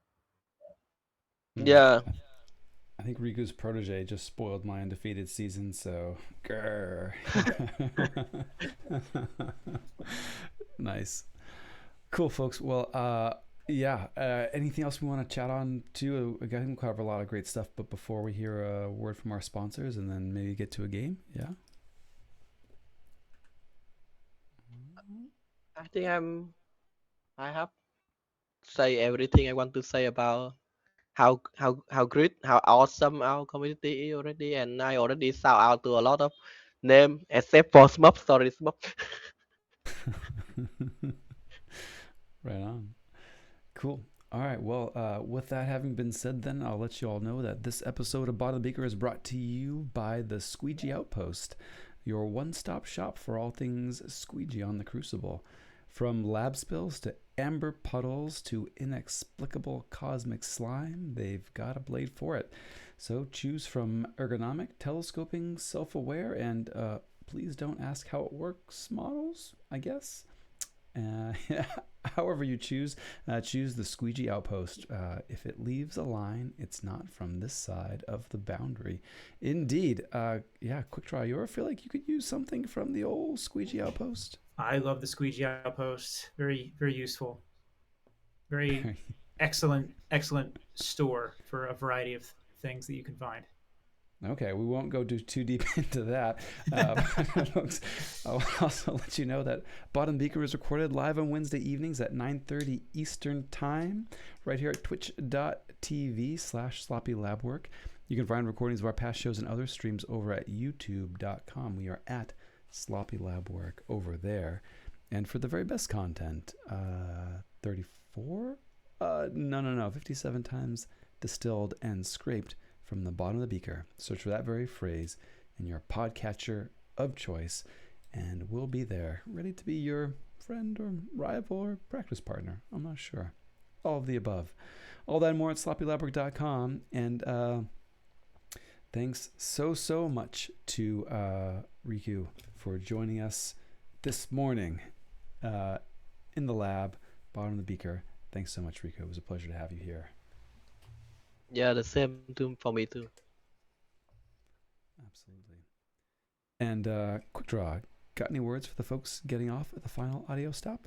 Yeah, just huge thanks, Riku. It's been great to have you on. We'll have you back again. Make you talk some more strategy next time as well. But really awesome topic tonight. Thank you for bringing it here and sharing it with everybody. And for everyone else, stay sloppy. Indeed. Cool. I'm going to cut the audio recording. Excellent. All right. So, game time. What are we feeling? Are we going to do this? Are we going to do a hexad or are we going to do a bidding thing? It's up to you. I will just need to go to the bathroom right now, so I will have you to decide for that, and I will come back in about 5 minutes. All I right. have a Sounds little good. bit of stomachache right now. Sorry. He's so excited to play Hexad. He has to go to the bathroom. Yeah, I'm very excited to play Hexad. All right, cool. Let's see. I feel like I've been dodging Riku on Hexad for ages and would love to give him one. I don't want to kick you out, quick draw, but No, if I'm you're happy to up watch for you guys. allowing I've been standing on the side waiting for you two to play this Hexad match for so long. Are you gonna do a whole Hexad? Are you up for that? I think he's gonna smash me pretty quick. Well, it's still three But games, unless you want to do a BO3 or a. I guess we could see how it goes.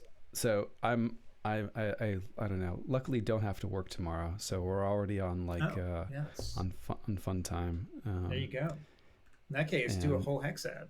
we could. I think we'll be fairly efficient.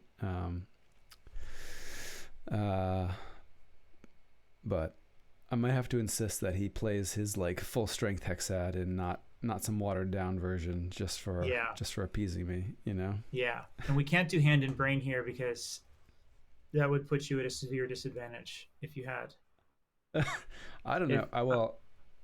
Uh, if I'm doing bans for your decks, I'm not going to know your decks and matchups very well.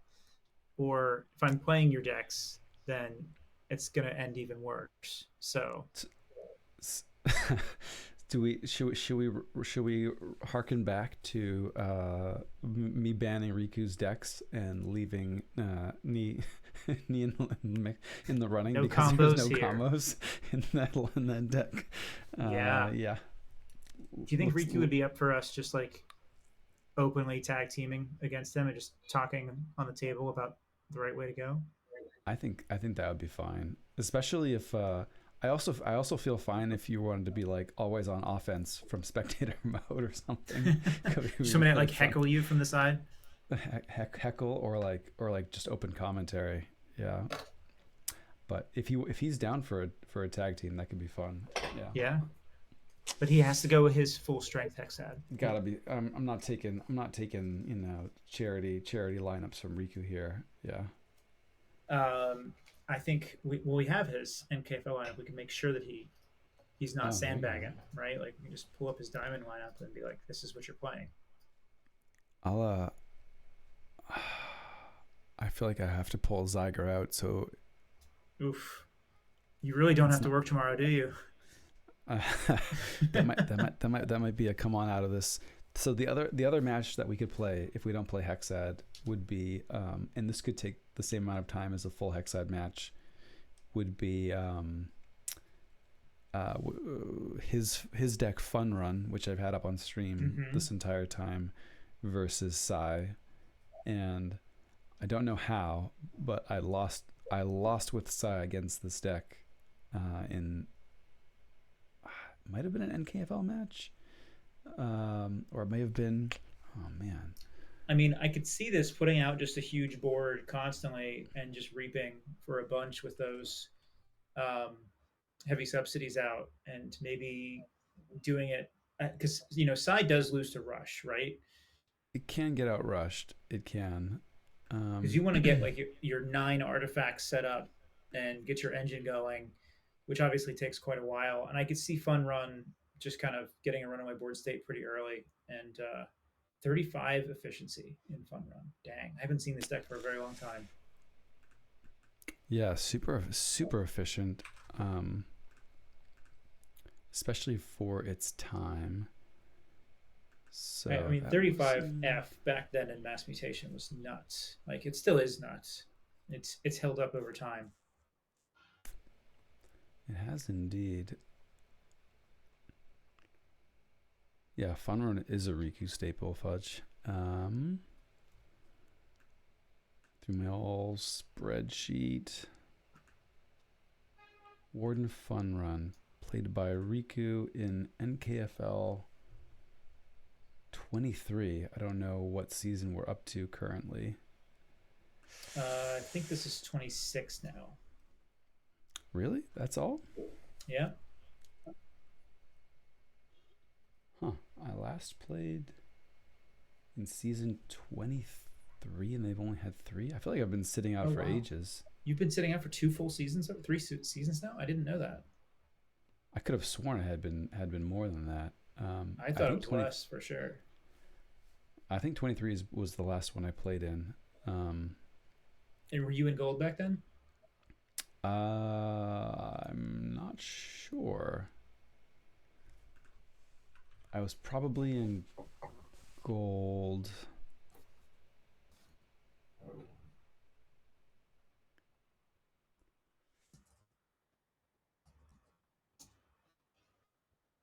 Let's see if I can pull up the old KFL season 23 spreadsheet. I think I skipped 24 or 25. I don't remember which one. Okay, here we go. NKFL 23. Got it up on stream here. Okay, so no, I was in Diamond with Riku. Kristoff was not in this one. So it was Riku, Shaka, Gorlami, JDG, Dick Rowland, myself, Aviator, and Scurzio. Oh man, not gonna try. I should be able to pronounce that one. I cannot. So this was 23. You were in Diamond, and then you scrubbed out of Diamond. You just quit NKFL. Is that how it worked? So I think a couple things happened. I did, if I'm remembering right, I guess I could check the standings, but I would have been demoted after the season, I think. Yes. Yeah, I came in 6th place and would have gone down from Diamond to Gold.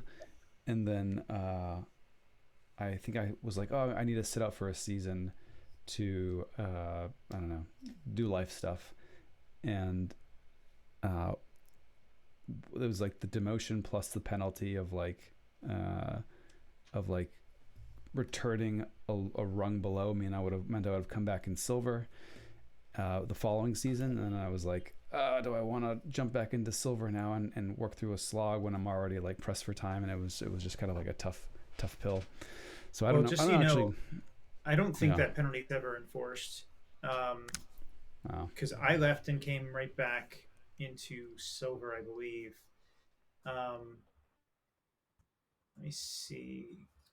Because 25, I think I was not in. Let's see here. I feel like I started pretty strong too. No, smoked by Shaka. I was in 25. Where was I? What division is this? JDG. Oh, that was bronze. Aviator. Roland. So it was 24 that I must have sat out. 2-1 against Riku. I wonder what the other matchup was there.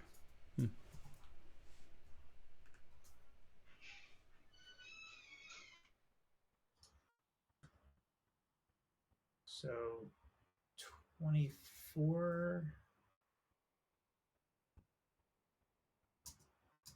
Yeah, I was not in 24. So that means the 23. Where did I finish in 23? Because I think I finished in bronze, and then when I came back, I was still in bronze. But I mean, it all depends on like how many people drop and things like that. Oh, hey Riku, if you're getting back, I had muted you just so you know, in case there was any cat fights or something while you were gone. We didn't come that through, so you have to unmute yourself on the Zencaster side. But welcome back. So, Riku, I think we've landed on you and JT playing a hexad. Oh baby, oh baby. Now, there's a couple caveats. All right. So, first off, Riku, you have to play your diamond lineup. You're not allowed to sandbag. You can't like go easy on him. You got to go like really hard. Full strength, okay? man. I want full strength. And then the other thing is that I am going to possibly help him, possibly hurt him. I don't know. Depends on how good my advice is. So we're not going to do a hand in brain because I think hand in brain would be severely disadvantageous for our side. So, and you're still on mute, Riku. You got to hit the unmute button in Zencaster. Can you hear us, Riku?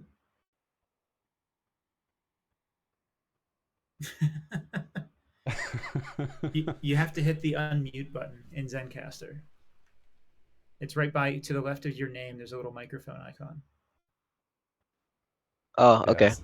There Okay. you go. Hello. All right. Oh, Yes. We can hear you now. sabotage begins already. How does that sound? Are you up for a hexad? Yes, of course, Okay. of course. Nice. Let's do it. All right. You got your lineup ready, JT? I'm filling out the sheet right now. Let's hope my. So wait. What were the restrictions for NKFL Diamond right now? Maximum decks per 2 set. format. Yeah. Yeah. Max 2 from a set. Okay. All right, we can do that. So you're gonna put something into the sloppy hexad tool. Yeah. Oh yeah, no VM. That's a good call. Thanks, Marty. No VM. Okay.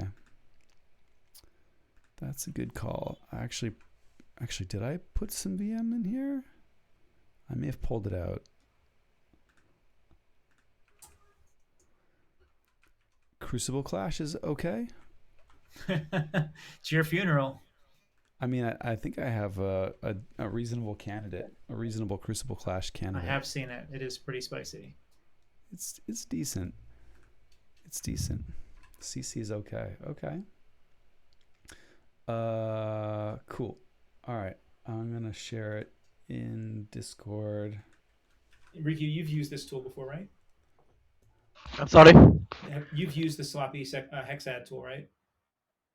Yeah. Okay. I don't always use it because I don't really want to use what Sizot. Yes.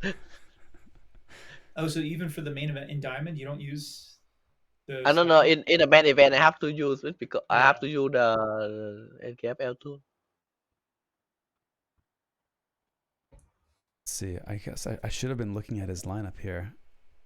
Should we just leave the PV? He probably hasn't been playing the PV very much. Quick draw. Ban the. Yeah. I think I beat one of those PV. Must be overrated Yeah. PV.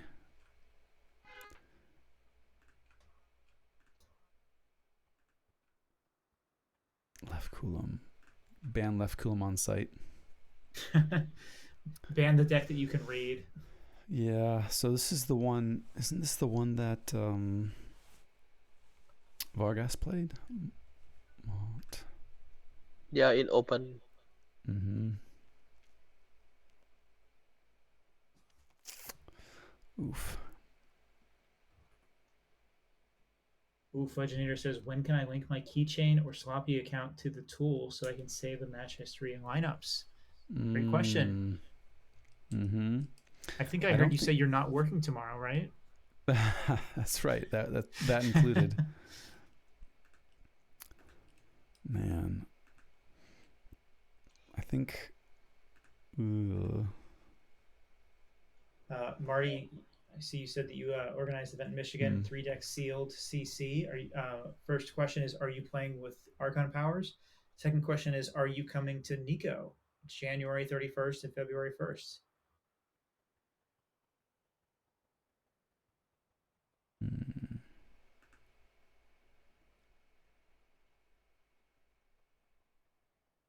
believe I saw you said you were going to drive out. No Archon Power, and yes, you're coming to Nico. Glad to hear that. I am hoping to be there as well. Dead Sync said that I am contractually obliged to defend my title, so I have to be there. We had a really good discussion this morning. I don't know if you guys are active in the Help from Future Self Discord at all, but there was a really great discussion on sealed alliance versus sealed pick one of three. And one idea that came from that was shared in the ABR server was having a format in the future in ABR where two players on the same team get like kind of paired up together and they each get the same three decks. One of them plays Sealed Alliance, one of them plays pick one of three, and you're matched up against the same opponents, so they have the same pool of decks as well. Just to kind of see how big of a difference there is, or if there's a difference playing Sealed Alliance and Sealed one of three. Kind of makes me want to do a team league with that format as well. Okay, so Pilgrim Pockpicket the Mighty gets banned. Not a surprise there. That might be my best deck right now. And the interesting thing too is if some sort of like errata or ban or whatever happens, I don't know, some sort of errata happens to Tranks Creed, it's probably going to be like overnight not good enough to play at all. Yeah. I'll go from like my best deck to not good enough to play. So now the stepping is the most interesting thing currently for headshot right now, because I will have to decide, do I want to save my BV or do I want to save Nghi?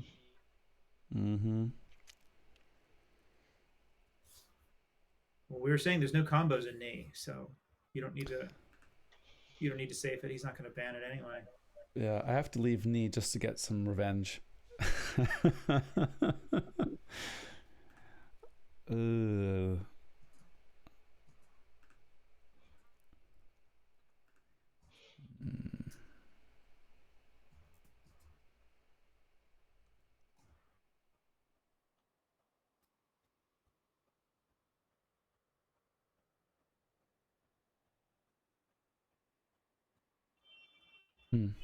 So what is the set breakdown you went with, JT?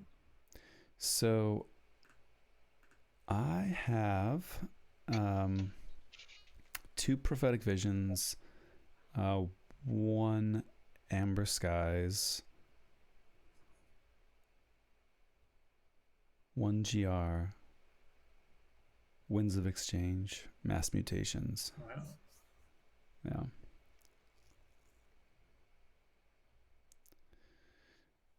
Yeah. Imagine a creature capturing a lot of amber. Sorry, everyone.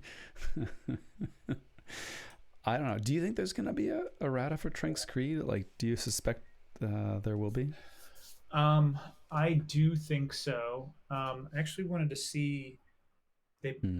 Ghost Galaxy just posted the recap from KFC, and I want to take a closer look at some of the most popular cards that are there, because I think they said that if they did make any decisions on things, they would use data. And I just worry that in a tournament like this, there may not be enough data to make a informed decision. Interesting.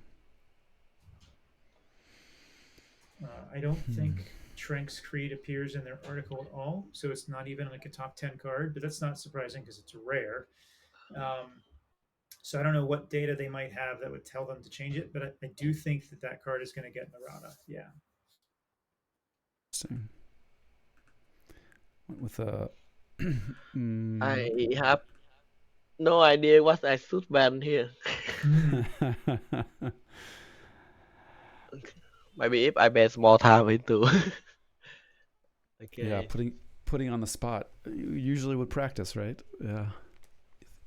I mean, because you told me to do my best, otherwise I can just.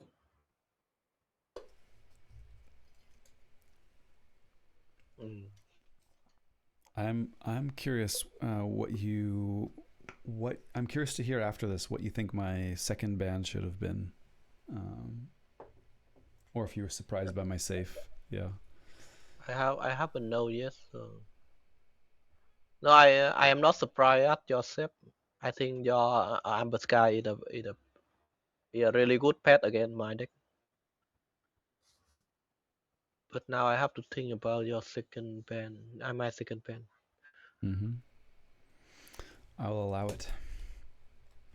Okay, so you banned V. So usually my opponent in diamond, they don't have much creature control in diamond. They're Mm-hmm. usually one or two deck that had low creature control in every diamond lineup, and my lineup is really creature heavy. So usually I will have the an email of what I should ban in for the second ban. Yeah. But for your lineup it doesn't work like that because your deck have very solid creature control, a rose old deck. It's So interesting I will too. so Yeah. I will Sorry. have to take. Yeah, yeah, sorry. I kind of like talking to myself more than more than I usually talk to myself a lot when I play in person, but sometimes I just don't say it out loud. It's cool. It's cool. So he doesn't know my second ban yet. Quick draw. Oh, Just did I say it? FYI. Did I say it out loud? I don't know. I don't No. know. You know, we're just chatting here. No, We're just you couple. did. I didn't didn't hear it. Riku's in the zone right now. He's in the zone. Yeah. But this is interesting though. I'm glad we're having at least making him think here because I feel like there was a time. I don't know if it's as true now, but like definitely in like era Hexad, it felt very strategic, like what you were banning, how you were positioning your lineup, and I feel like with the advent of whoa, yeah, to a degree, and then GR, you were forced more into like I just have to ban their heat, and that's probably the latest set, and then we'll see where things shake out and how the heat that's left matches up with the heat that's left. Yeah. But yeah, but it's definitely in a lot of my matchups. Yeah, it would be like, all right, I'm very, very cognizant of like where the artifact control is, and is there a weakness there, or where the board control is, and is there a weakness there? Yeah. Yeah, I got my second ban, and this might surprise you. Zyger. Yeah. This just means you have things to do later today, and you don't want it to take all morning. No, I honestly think that no matter what deck I play against, the game will be quick, either win or lose, because my deck will either not be able to go into the late game with Zyger, or it will win before Zyger got into the setup. So Yeah, I think for me, it's not the that's fair. problem of for me, it's not a problem of the of matchup, but I want Nghi to have the best possible game. So at least I will have one win. So JT, was your first ban the PV deck or was it knee? Or, my first ban was Mott. Is that how you say it? Mott? Yeah. Yeah, that's the deck that You can call Vargas it played. dozen. Dozen. It means trail in Vietnam, so you can call it dozen. Northern? Oh. Trail in Vietnam. 1 and 2. I mean, dozen. Oh. I will try to write down. Yeah. Oh, yeah. dozen. Yeah. Dozen. Cool. Dozen. And see. Okay. Yeah, that deck is. I was like half tempted to leave it just for getting to play against Riku piloting it. Sorry to use the term quick draw. Playing it, driving the train, but my competitive spirit won out there. So we'll see. You guys still choosing your decks for the first game then? We have the first matchup. It's Peralta versus Ni. Yeah. Excellent. Yeah. This is interesting. Might not be of the matchups that I could have against Ni. This might be not the worst. So we'll see. And I I assume think you're Zyger, putting the game up on beginner. of course.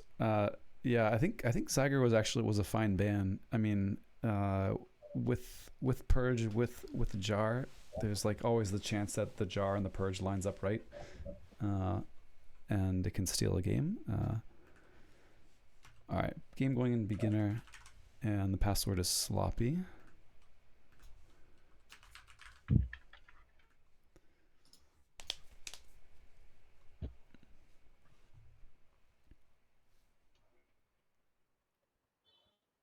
Okay. Good luck, sir, and have fun. Good luck, have fun.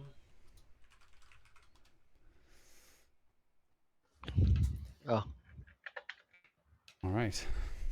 Off to the races. We'll alright. see. Yeah, I'm always back. surprised at Peralta. It tends to do better than I always expect it to. It looks kind of just like a pile of dudes, but the disruption is yeah, Murph knows all too well. Can steal games. Yeah.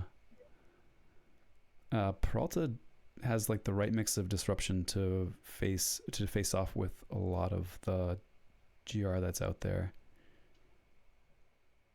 Glimmer Sport a hand. Interesting. Okay.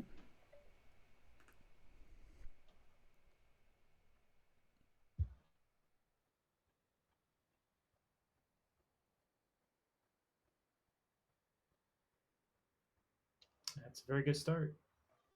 It's a start. We'll see if it's good enough.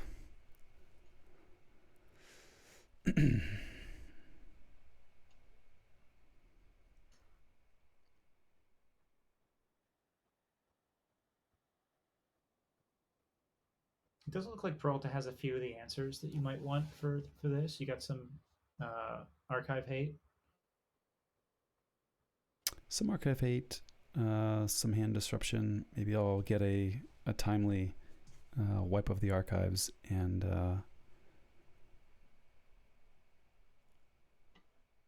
don't love trying to rumble and discard. Interesting. All right, well, we're just plowing ahead here.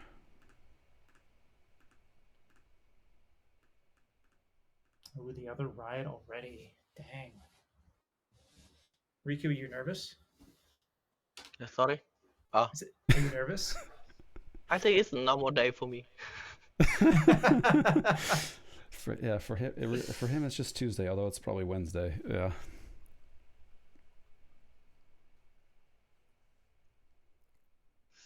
So I probably want to do this.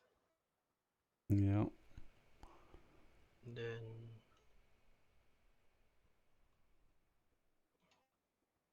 Got the other wipe too. Solid. Ooh, that's a good hit. Something. It's too bad you didn't have the clipped wings though. Yeah.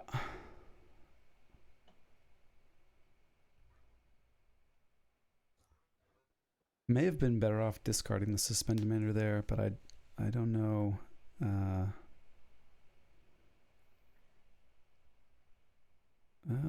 Vampirism's in discard. interesting. But the well. I might have to do different. Yeah, I have to do different now. Yeah, the suspend demander.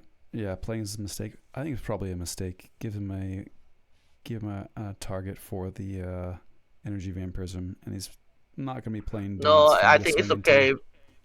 I think it's okay because I already have 3 cards in my hand to fit into the well, so I have to choose.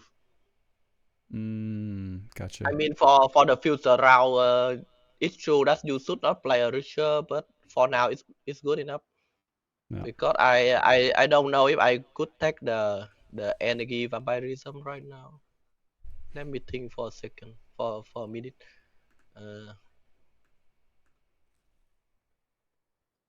Because there also a chance that I don't draw into Hmm.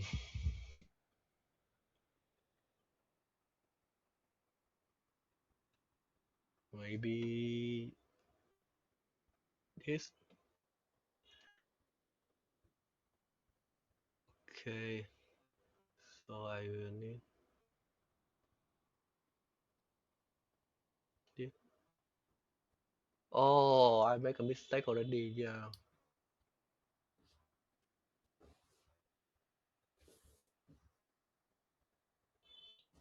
Yeah, I will Probably, sub for. Yeah, I will sub for the deck. yeah, you can't discard the Jervy this turn. No, I take a Zervi because I don't want to sub for. Right. Yeah. But I guess I cannot do anything else. I guess. Yeah, my mistake. So I guess I will do it like this. I will do it like this.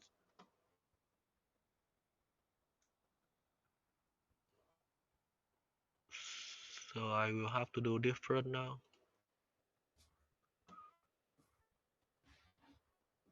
And you think you should have taken back the Return to Rebel, right? Yeah, but the problem with the return to the point, I take the return to the point, and I run into. I mean, it will make the deck a little bit messy. Mm-hmm. So maybe this will be still a right way to do. I maybe let's see.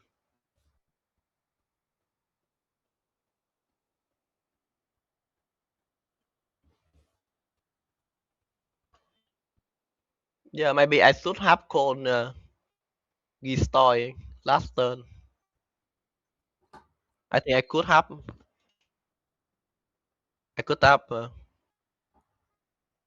wait for one more turn. I Hmm. think.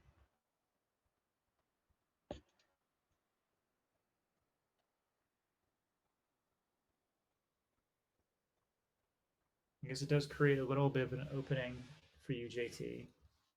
Yeah, that's true. It does. I'm trying to decide now if I want to try and lean into the board. I guess I'm already committed here, but discard. And then I have this Skippy. Trying to weigh if there's like worth smashing the well, and if it's better off in discard than on board for Glimmer Spore. I Probably. think it's the same. If you ask me, I will tell you that it is the same. If it's on board or in the discard, it will be the same for me. Yeah, I don't think the marginal benefit of like being out of the way for Glimmer Spore is that good. Um, I don't think I will. I mean, Glimmer Spore is very rare scale that I use. Usually, I will go to into Gistoy, I destroy it, I make it into a discard, and then I will play something to archive it, or I play Gistoy with a discard beep, and then I discard Zervi or something. So usually, I don't play Glimmer Spore for it. So maybe if you leave it in the board, it will be a little bit make me more put into more effort into Akai. Yeah, maybe you leave it in the board is better. yeah, force you to. Yeah, interesting. Well, I think we're going Logos regardless. I could get to check in Brobnar here, but I'm gonna be a little greedy and take the information. So you got that Jervy, Void Prober, Restoration, Showers, Crop Circles, Brain Dart. Interesting.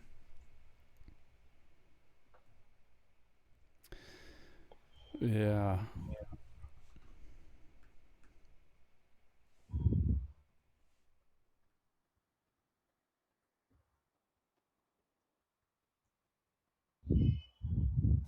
You could, You, you you, also could get to check with yeah. with logo. What were you saying? Yeah. Did you I, draw a I pip? I drew a pip there with the I There you drew the go. pip there. I see. 1 in 20 to draw the. No, I think we just gotta.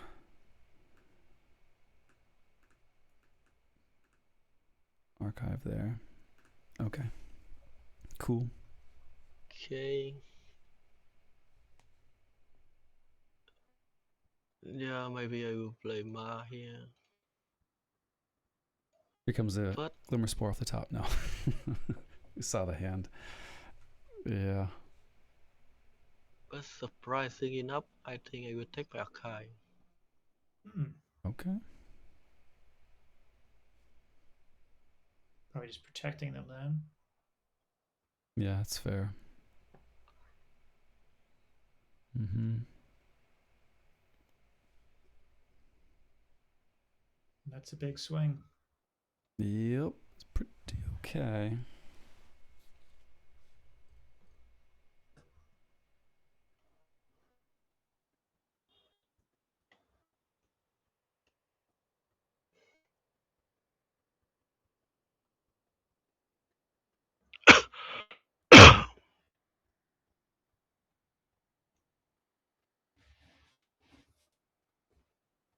So we go Brobnar here.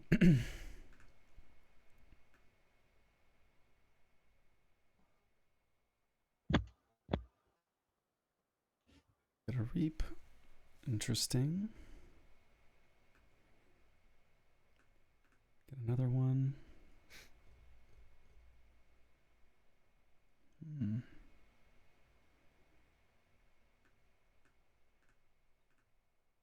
Nice. Okay. 3 of 7. So the question is, do I want to play Bull first? Or do I want to play Zeng Restoration first? So it will take it half 9.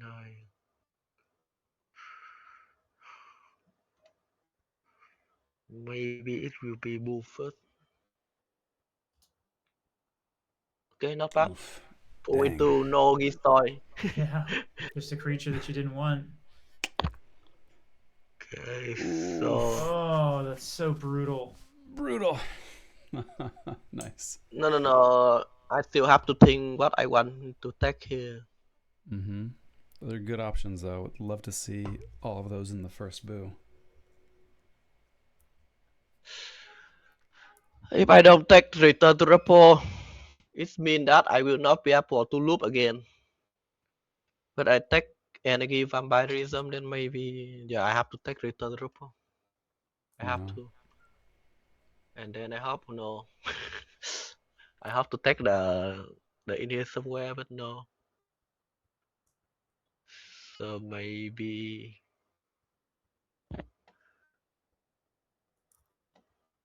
this one. Hmm. Yeah, I think I don't know if the Return to Rebel didn't show up there, you might have been able to run away with this. I had an opening. No, I have to the operation, so the chance that I got into return repo is pretty solid. I needed the Return to Rubble to be in the boo. Mm-hmm. Yeah.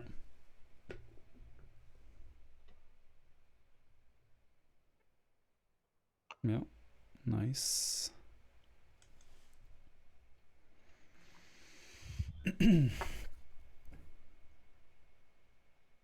Interesting.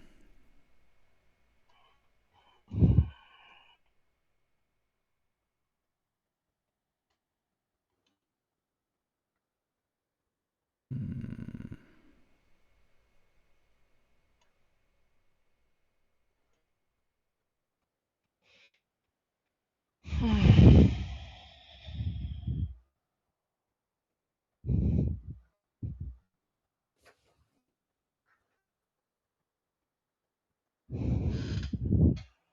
Cool. Okay. Make sure I don't mess this up. We're going to steal one. Nice.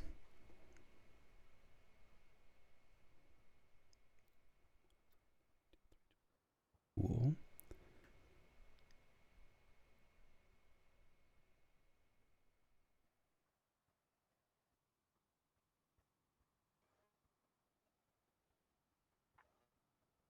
Interesting. Thinking.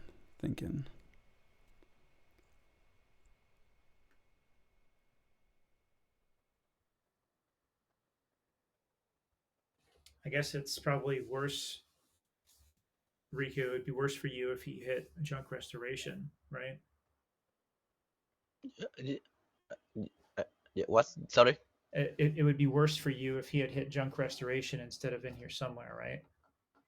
You're probably happier. Yeah, but in case that I have, but if I have the restoration, I True. mean, uh, I mean, it will be depend. It will be depend because sometimes I can have well as well, well in the, well in my hand as well. So if it hit zone, it could be also okay. Yeah. But it will be depend if I have zone restoration in my hand or not. Right. Doesn't matter. Lose one.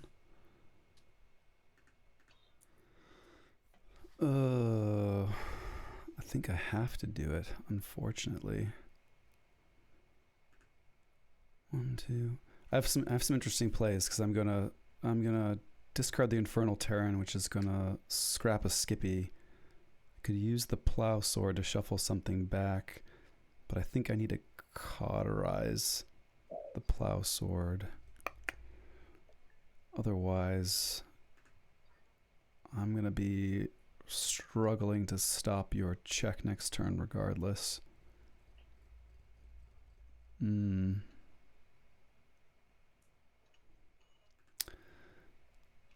3. No, maybe it's okay.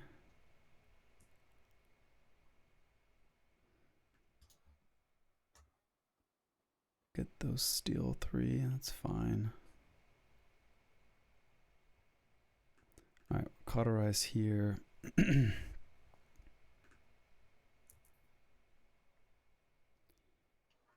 Discard these. Let's... Do I want to draw this card first? I don't think it's... I think I will have to regardless.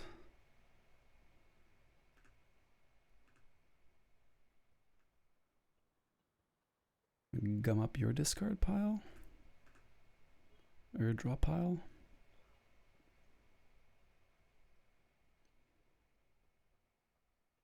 I mean, it's more than likely there's just a walk-off Ecto coming. We'll toss the Blossom Drake on the bottom of your deck. Steal 3. Solid. Oh, interesting. So I don't discard the card that I drew there. I don't know why I would have thought that I would, but okay, cool.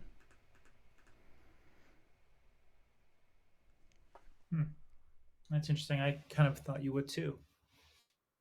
Yeah. What is this house, Riku? What are you doing? Your deck plays. Sorry? You have your deck Untamed? plays I didn't. Untamed. Yeah, damn it. Or just teasing, yeah.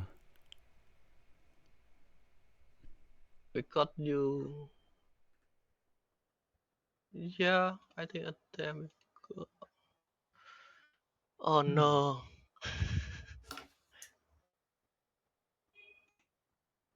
Wow.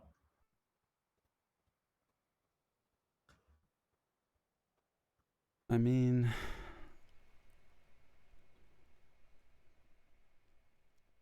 have options. Am I just gonna be really cute, or go for the check here? We left look at your discard pile a little bit.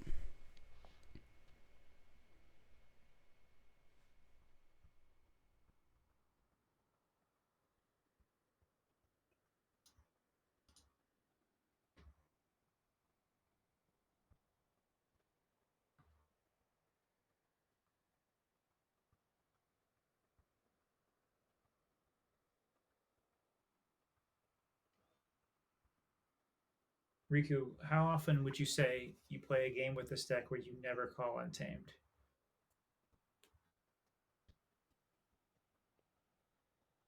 I I think I gone on table a lot of time. Yeah. Yeah.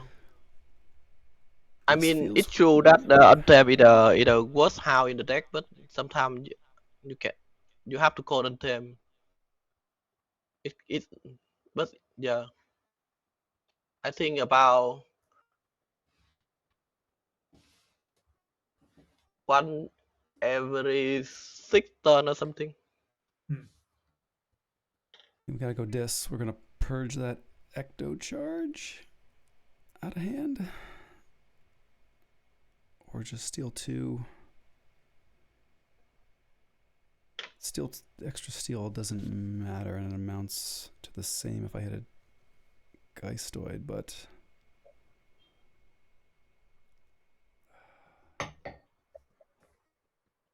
or I can shuffle that in here somewhere back in. You've got the may have Boo and Junk Restorations in hand. Oofa doofa. I think we gotta go for a random purge here. That's a good. No, hit. no. Jeez. Wow. I mean, Yeah, I it's don't okay. think I have enough to catch it this turn, so I think I lose anyway. The problem is I didn't draw it into any. I didn't draw it into any Gistoy. Wow. I Except have for the one. I have five I have 5 Gistoy left in the deck, so Oh jeez. let me see what I can do now. Yeah, I don't think I can stop. I can win with or without the clip wing.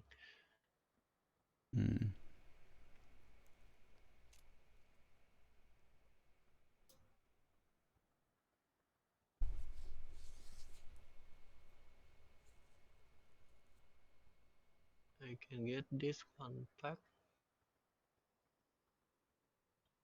Then yeah, I don't think so.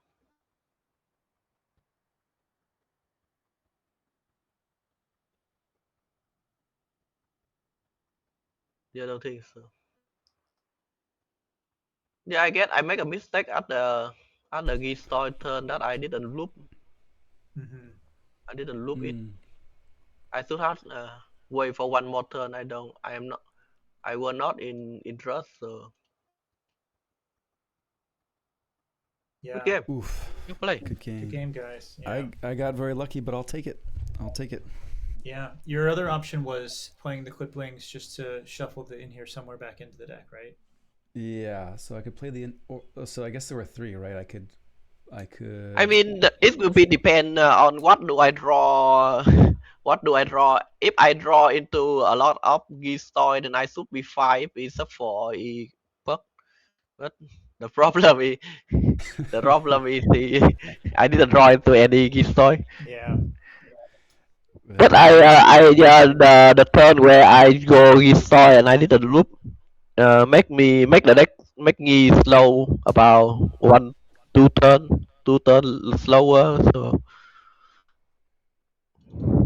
So I Actually, should have gone Gistoy that turn. yeah, it looks a little similar to one of my Ember Skies decks that I have, where I have the Shard of Resurgence in Skyborn. And it's similar in that I don't want to shuffle because as soon as you shuffle, you have to take like 1 or 2 turns to set the engine up again. So as long as you don't shuffle, you can keep the engine going for, pretty much forever. But once you shuffle, then you have to kind of like reset your game plan and start over again, right? Yeah, but I mean, in my mind at that moment, I totally believe that I could loop it, but when I after I played, I realized I calculate it wrong. Yeah. All right. Game Well, 2. all you gotta do is draw the 4-card Brobnar opener, double double what cacophonous riots, and then have your disruption lineup. It'll be okay. Yeah. I mean, it's Alright. totally fine for me to be behind because Yeah. because it had a key cheat, but Yeah. It's interesting though, because you're only Ember. Well, you've got Ember control in the. If I don't have a board, you only have what, the Albia Stray and maybe Void Prober if it's down. Is that right? yeah, I can sometimes I can do the Doctor Silo map Yeah. first, and then get back the Void Rooper. Yeah, yeah, that's cool. But usually I have to plan for that about 1 or 2 turn before. Hmm.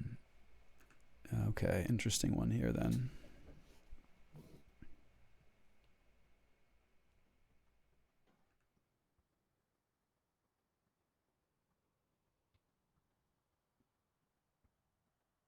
Hmm. And this is what you're talking about, Riku, where you have to guess when is the PV deck going to come out, right? Yeah, but I mean for GT BV I think it should be fine because I guess I can because I guess his older BV doesn't look that strong into my older decks. Riku crapping on my PV. Okay, I see what's up. The Yeah. trash talk's going. I like it. Yeah.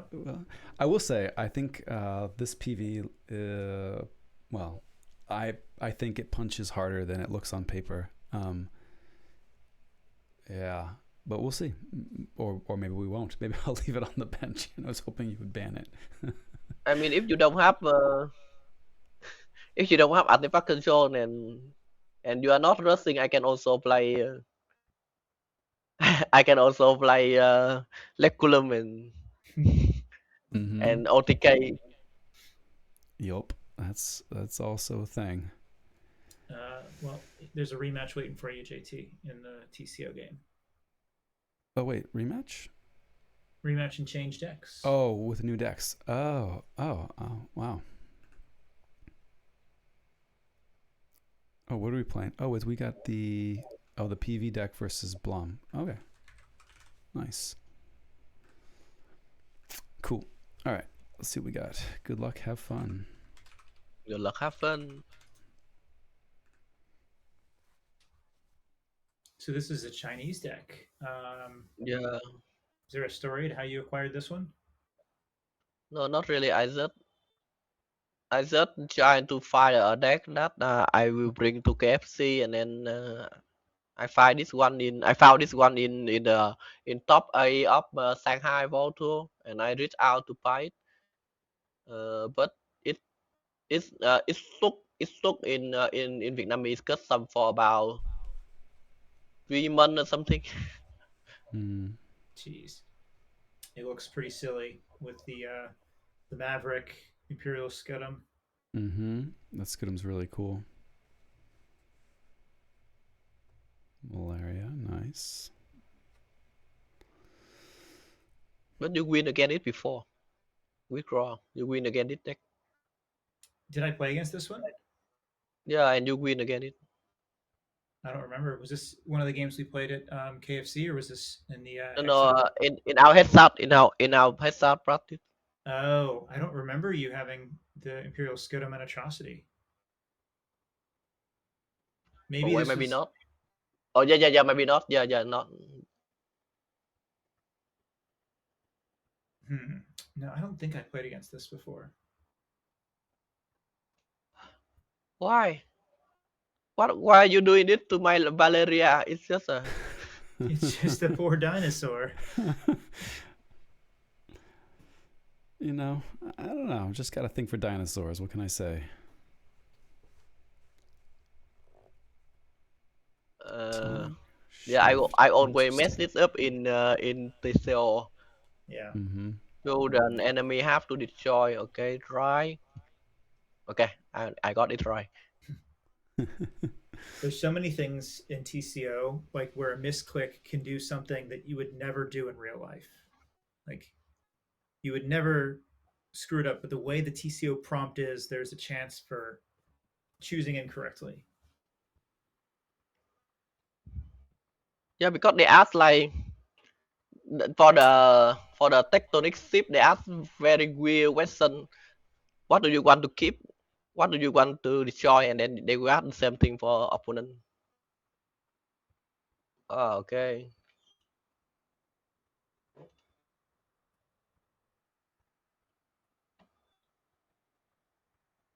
Reaching out. Okay.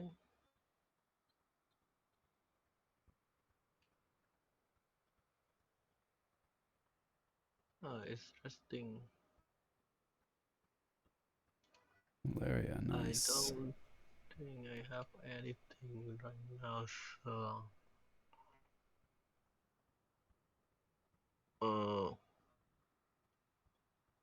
Hmm.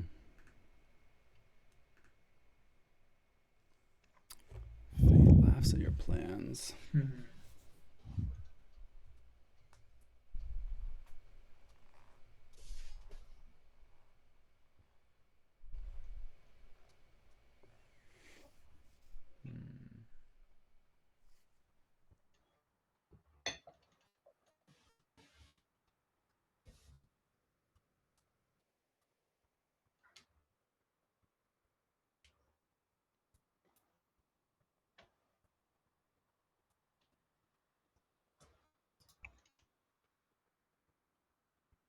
Tricky.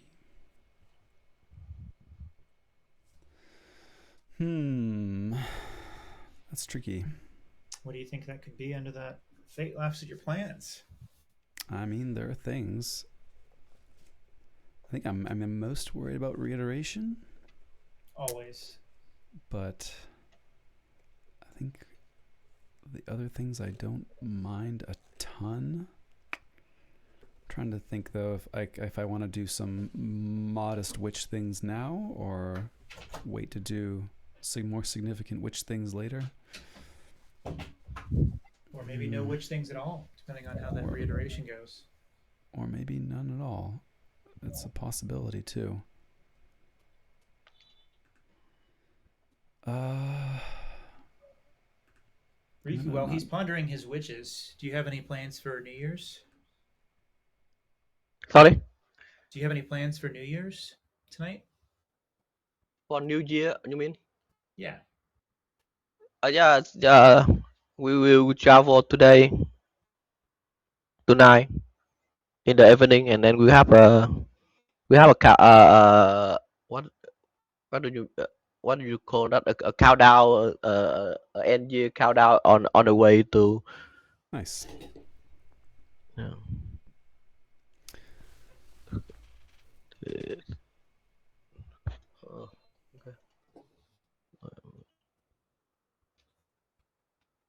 And worm. Okay.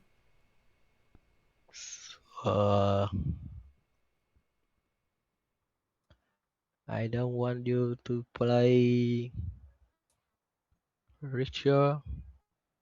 No creatures. Check.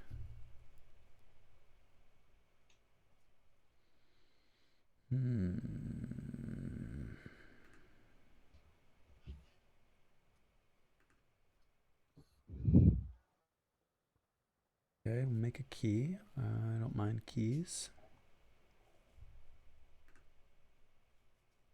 Interesting. I guess we'll go untamed here still. We'll scrap that. Move those along. That's a lot of witches. It's a lot of witches, putting a lot of stock into being able to dodge the artifact hate and the reiteration when it comes. And if that doesn't line up, it could be problems. But we'll see. I again don't want you to play Richard. That's quite rude, sir. You really don't like those witches.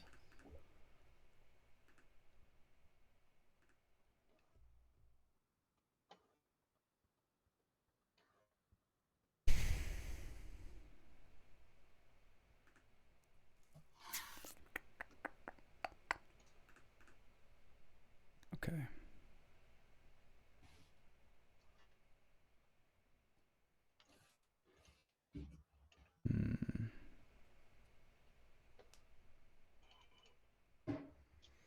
There's a decent case to be made for pulling my archives here. I think I'm probably thinking of a similar play that you are. Yeah. All right, we're going to tempt fate and try this. Spendthrift. Okay. You dodged a bullet then, I guess. For the moment.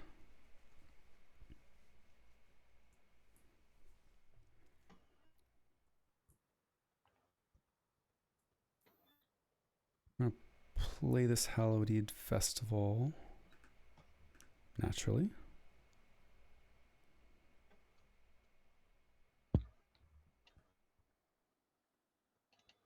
Discard the boiler. Discard the harvest skimmer. Playing in here somewhere. And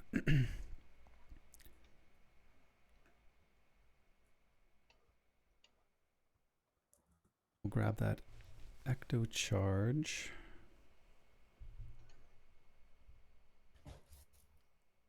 Ecto Charge? Question mark?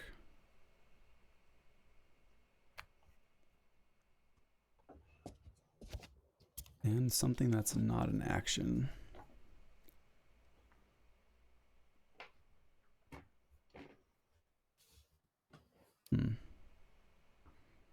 Fiery Jark is tempting, but slow. I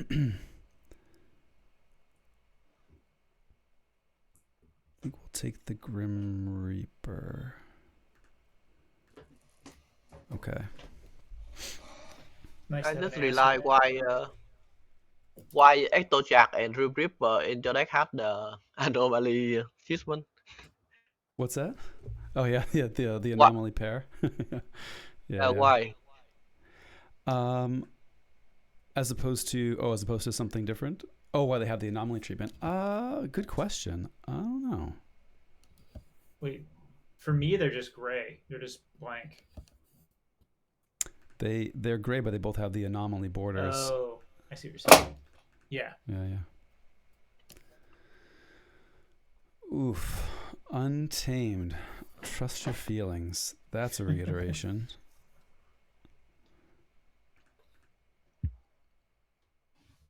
Well, we're gonna roll some dice, I guess. Yeah. What else can you do? Ooh. Hey, wishing hour is good enough. Yeah, that's solid. I guess now the question is. But you can still get it back by using the Way of the AI. I can, but I can't loop. You know, I know why you took those two Geist Toy cards, but I was actually thinking you were going to take an Seed. Penseed was the other not Ecto card I was considering. It may have been a better choice. I don't know.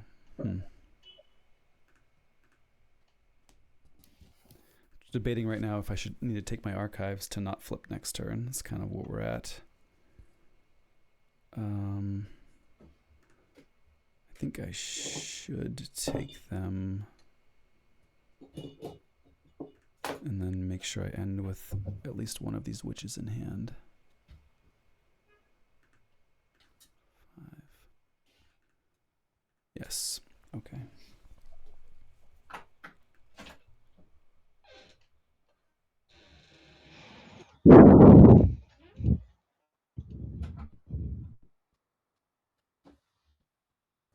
You want to ping that eventually.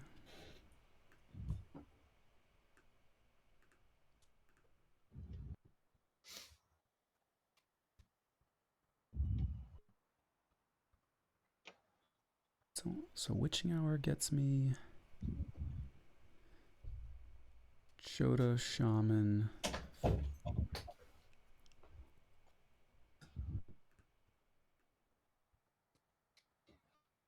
One.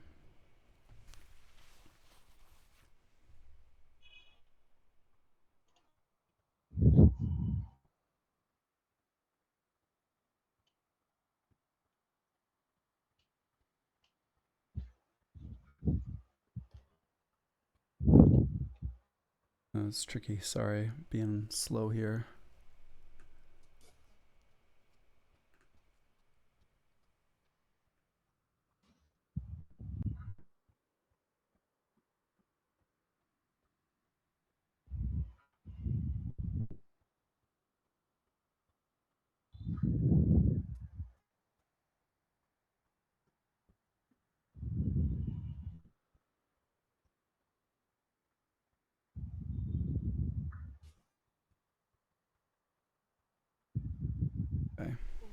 Okay.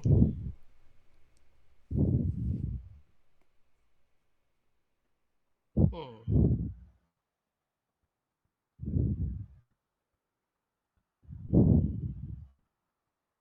I don't feel great about that turn quick draw. I don't know if you would have gone a different I don't direction. know what else you could have done though. I mean, outside of getting the seed, but even the seed would have that wouldn't have made your turn better. Just would have set you up a little bit more for playing the witching hour next turn. Right now, Yeah. none of your quick have any commit elusive and poison, right? No elusive. Is that what you said? Right. Yeah, they're not. It's not Why centered, we so put they it don't in get. the center? Yeah. Yes, right. So I will go Saurian. Mm,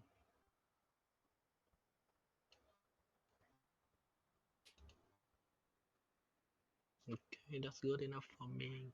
Well, I just learned that Marcella the Younger is an after fight effect as well. Yep. Oh, you don't know? Sure. I'd never Sure seen anyone is. fight with that card before. It sure is. Sometimes you have to. Yeah, especially if it has armor. It's not bad. Totally.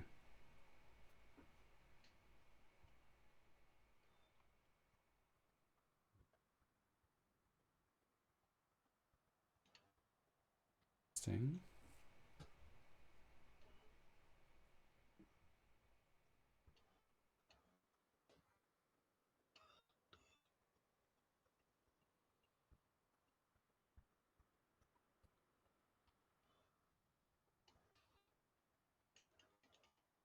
Okay.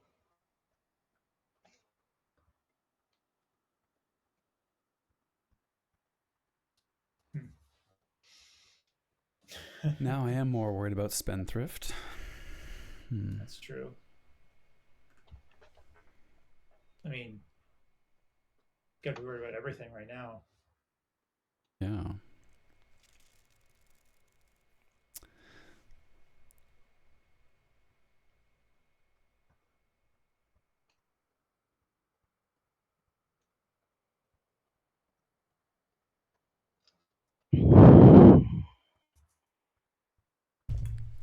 I'm tempted to be a coward here. We'll see if this pays off.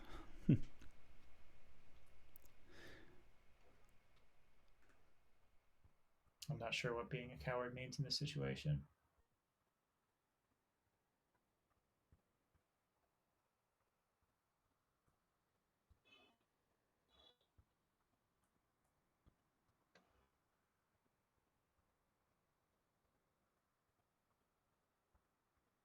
Yeah, I Okay. think that's a good play.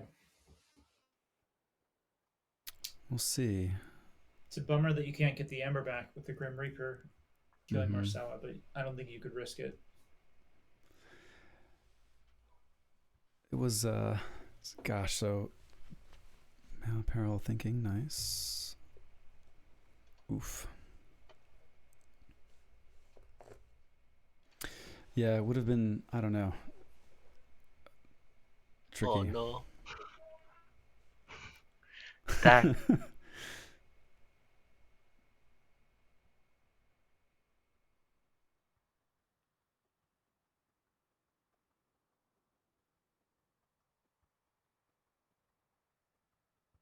Yeah, some very interesting trade-offs for sure.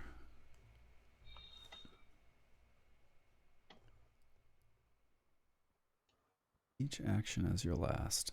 Okay, interesting. I think we go back to Brobnar, interestingly enough.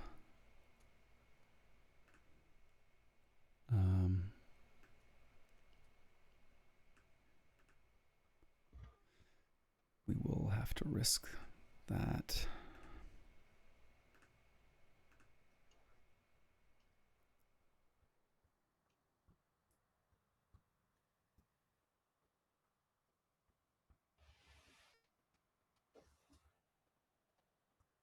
Greed, maximum greed.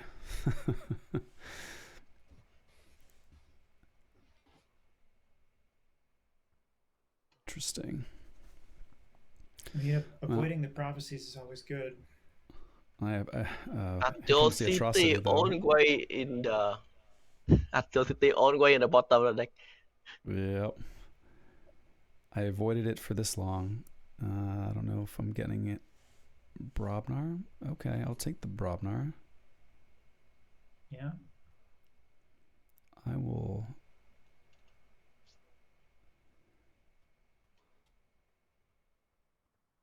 Okay, knowing the rules is as good as cheating. Each time an enemy creature is destroyed, steal 1. Okay, I think I have to not have that on board when my creatures are destroyed. Like if it is destroyed in a fight, the same fight that destroys my own creatures, I think you still get to steal. I don't think it will. If the No, embellishment, no. It No? is the same time. I don't. because the embellishment has to be on the table when the other creature is destroyed. It's not when it's tagged for Yeah. destruction. It's when it's actually destroyed.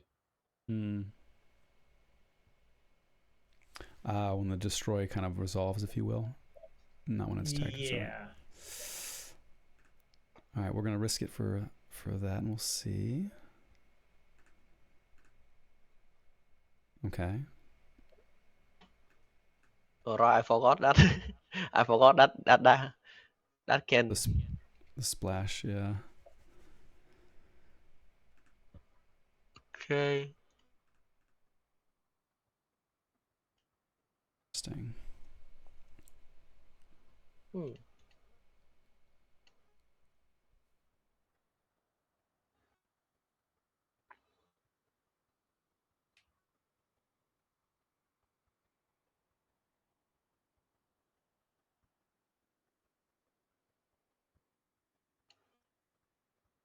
Okay, there's a reiteration. Question is, which one was it? You know. Digitalia, nice. Okay, making a scary board. Check.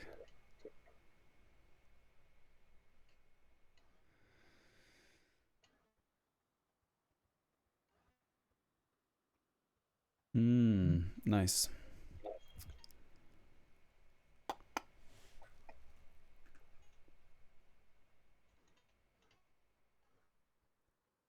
Well, oofa doofa, as they say. I think we gotta risk the Geistoid here. There's the other reiteration. Interesting. Yikes. Oh man, that's twice the witching hour got hit. That's okay.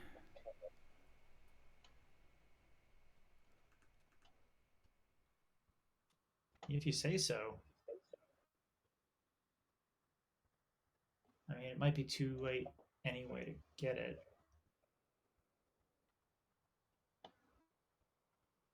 Unless you've got the Mamet, which I think you do. I was left with actually, this is maybe the ideal setup here. I have both Mamets, so it's a question of whether I want to archive an Ecto Charge or both Witching Hour and Witch of the Eye. I think I want Witching Hour and Ecto, but I really don't want to leave myself open to parallel thinking. Feels like pushing my things too much.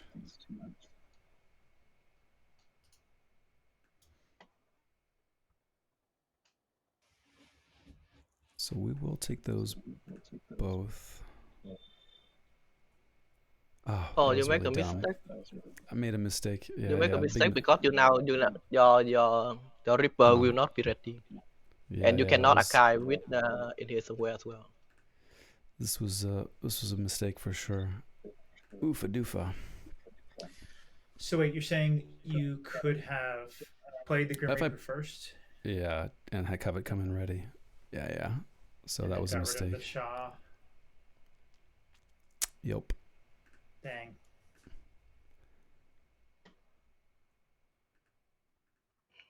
Interesting. Hmm. And I think also, maybe a little bit ironically, you still probably lose to parallel thinking. If it smashes my archives, you mean?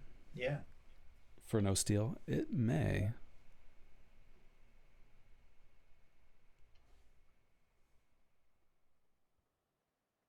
And there it is. Maybe. I have an out. It's a thin one, but I do have an out. Okay. Do I? Yes, I do. It is a thin one though. Is it a 1 in 13 out? It's a. Oh, I should have. Oh no. Oh yeah, I could have like different. Okay. Okay, my bad. Yeah, I could clear your board and stop you from playing anything for a few turns. Well,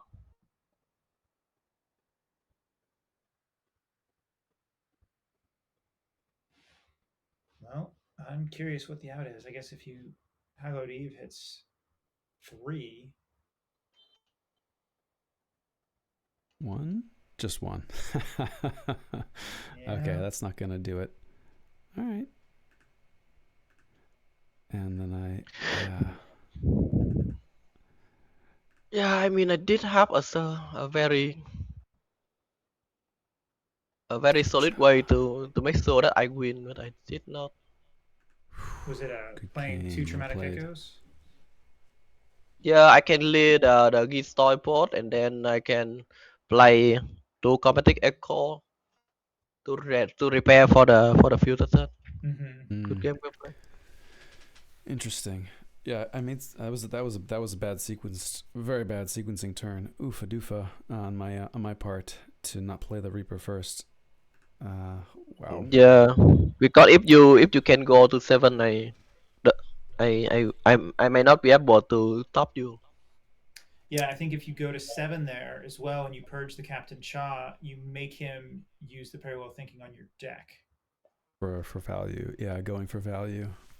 Yeah. Oof. Dang. Well played. That was a good one then. Yeah, good games.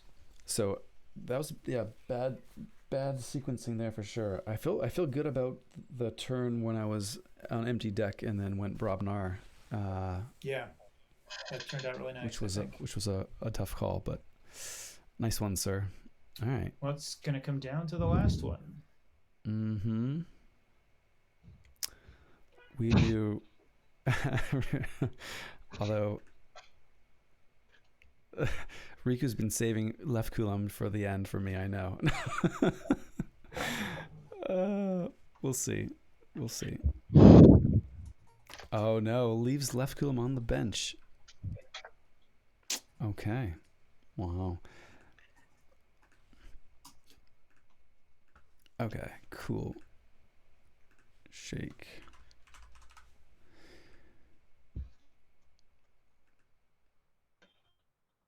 That was an interesting one. We'll see how this goes. You got the Gizmo, Finish Drop the Animator. I think this deck is very interesting to play, but maybe I will not use it for the future season.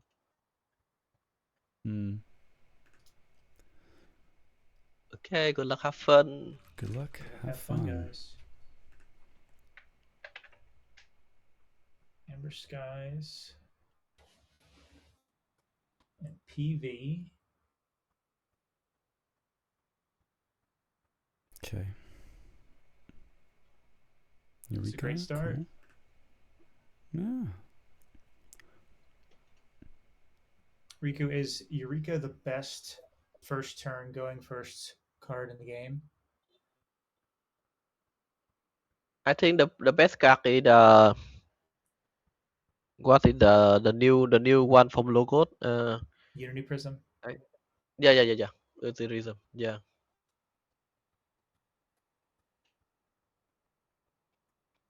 Interesting. You have broken instant. Yeah, maybe his toy. No, this is the deck that we played a couple weeks ago, JT, isn't it? In Adaptive. It might be. Yes, it is. Mm-hmm.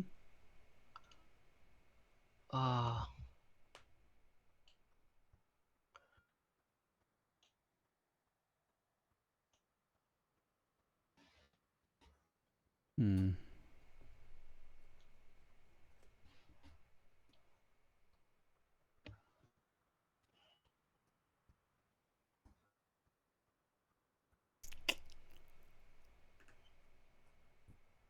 Start them again. Okay.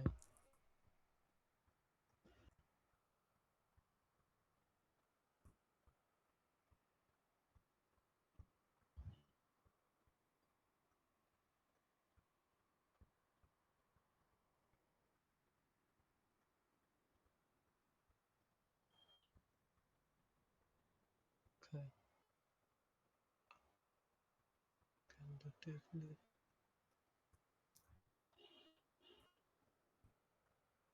Hmm. How should I do this? Hmm.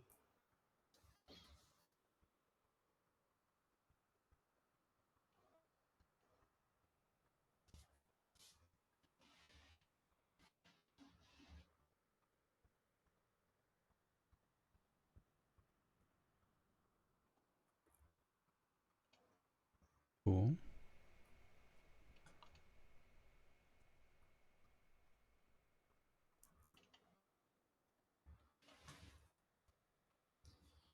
Okay, start them again. That's a really good disc pod over there, Riku. Double Arise with the try hard and 2 dust imps. Yeah. This deck doesn't look like it, but it can be very oppressive on. Yeah. And because it have two in here somewhere, so okay, it can loop the arise. Yeah. Mm-hmm. Just keep getting value from the dust imps. Keep discarding 2 I cards from their mean, hand. something like this. Yeah. Hmm. Cool. Well, you get the thought catchers too.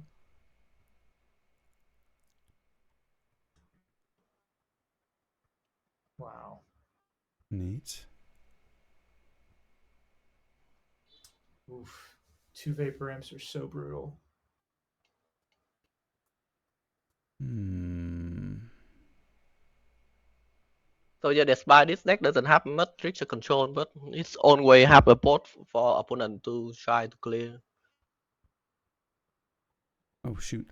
Sorry. Well, let me think about this. I was gonna say I clicked the wrong house, but maybe it's not the I wrong mean, one. you can manually if you want. Yeah, if you don't mind. Yes, sure. No Thank you, problem. sir. I will just tell everyone that this is.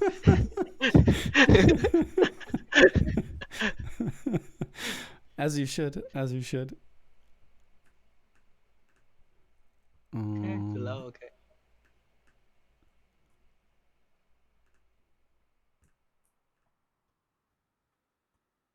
Okay. So now I think we'll go destroy.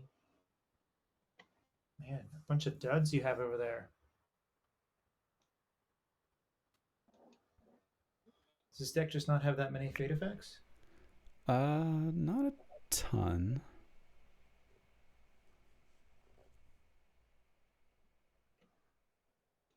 Deck purchase there. Cool. Take uh arrive for sure.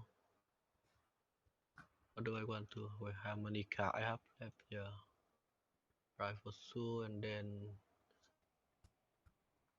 probably go to live vitality. Nice.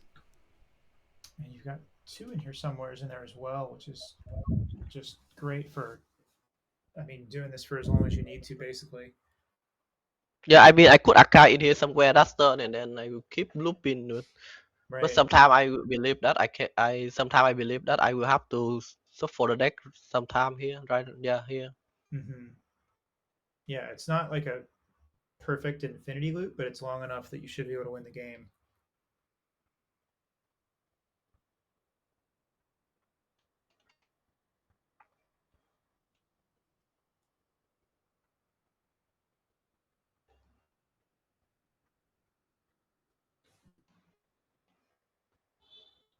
Mm-hmm.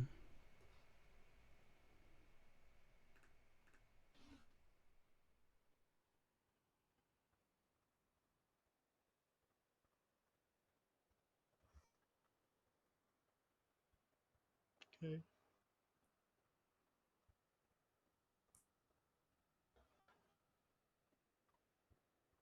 So I'll call this. And there it is. I mean, at one point I have to do it. It's got to Mm-hmm. come Should eventually. be Yeah. fine.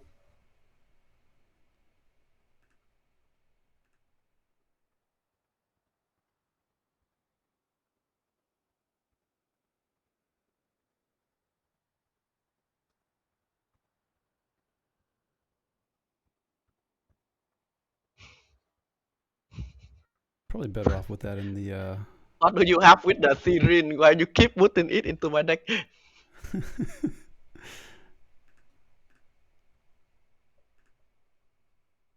Okay, Yeah, I think for this again. I think you probably should have done it the other way around, JT. Yeah, I think so too. Okay.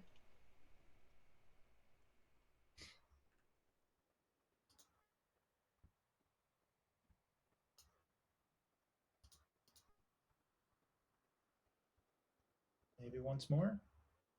Maybe once more.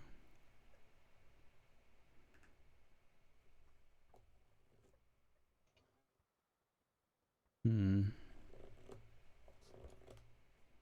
It'd be very good if you had a way to make him shuffle. Would be. So it goes this and then does the try hard thing again. Would be.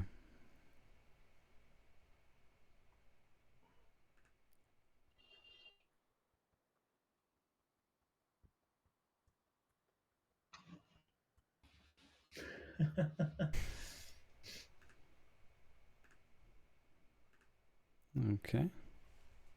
I mean, it's five for me. No big deal, Riku says. This is I mean, it why. depends on the turn. Last turn, I don't think it's really a when GT gameplay that much. Oh, Okay. I think he's got the other one anyway. Both arise. Oh yeah, he must have the other arise. Fair. Because there's a Searine on bottom. Sure is. Now it's a Thought Catcher.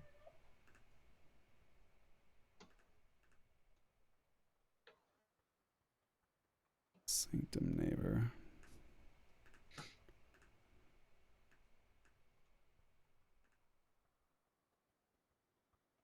Oh, I think you're still going dis. Mm-hmm.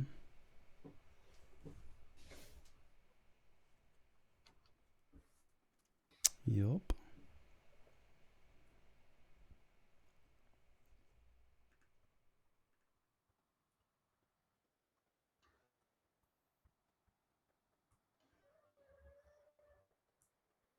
Mm-hmm.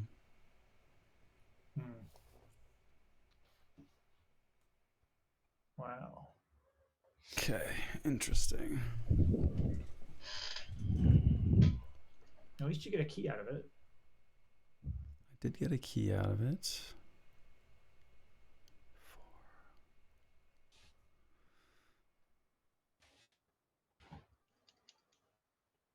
4. Interesting. I bet you really wanted that Barrister Joya. Sad times. Sad times for our hero.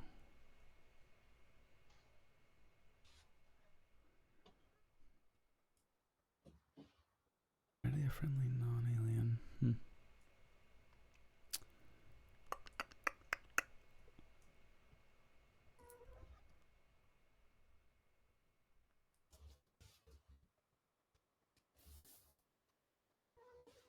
Tough decision here. Very cool. I mean, you can just bat a turn. it is an option. Marcella. This one. We're gonna stomp one of these Vapor Imps. Toss an Ember there.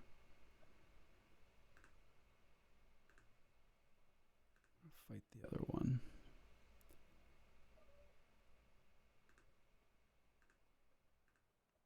Confident in going this again at some point. Yeah, I think so. Mm-hmm.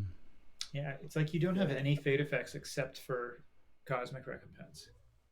It's the big one. I will fate the Paleogene Societies as well to protect a big board. Like if I had a big board here, before he got going with his dis, I may have opted to just ward a whole bunch of dinos.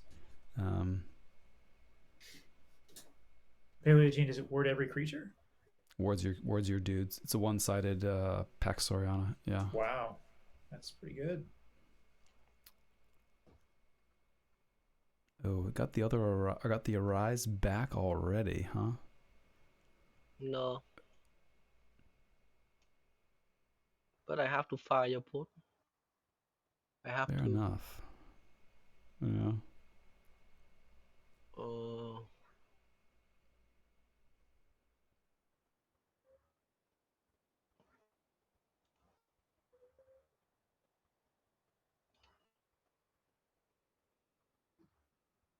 Interesting. Maybe I don't need to check, but I have to fire. Who I want to fire? Call Saurian Stars.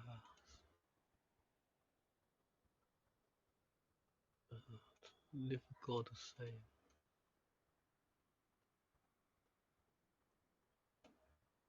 Nice.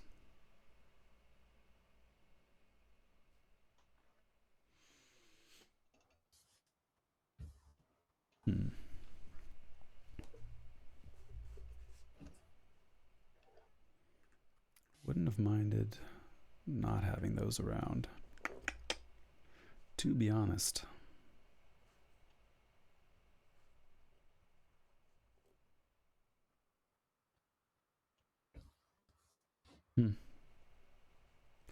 Interesting, Riku.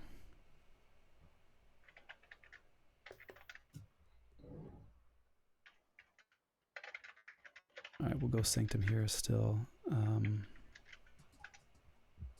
Yeah, I was already confident that you will play Sanctum. seems reasonable, yeah.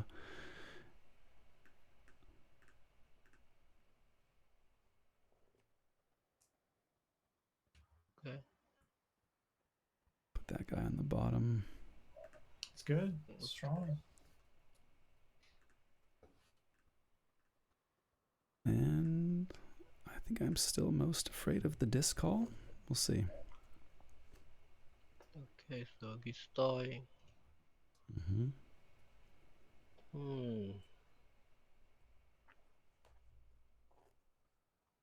Pretty interesting.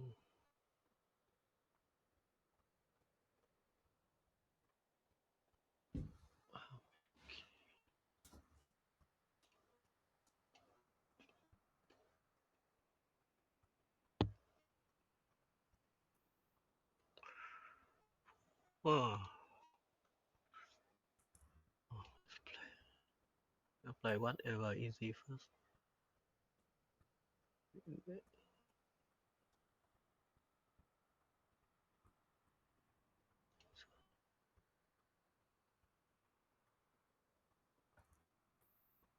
Don't think I will rip. I have to fight.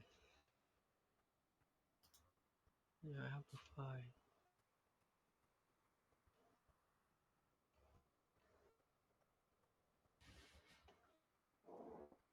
Now, I think I will discard.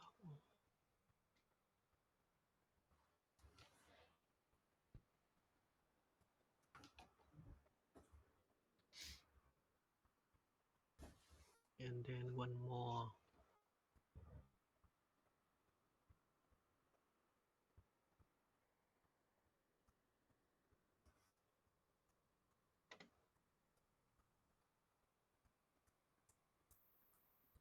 What do I want?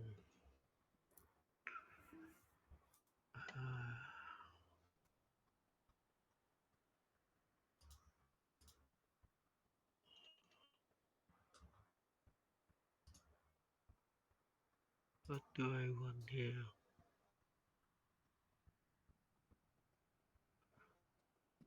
I want. Really difficult. I'm surprised you went with Venomock. Yeah, Venom is obvious choice, but the second one maybe. I mean, I'm surprised you went with Venomock over the Vapor Imp. No, because if I get the Vapor Impact, I will have to go this, and I don't want to go this. You just want a passive effect. Yeah, I already discard the Arise, so.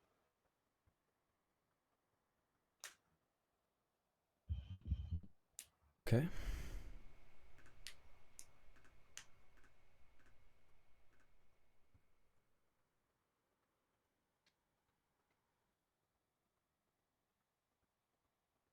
Wait, what?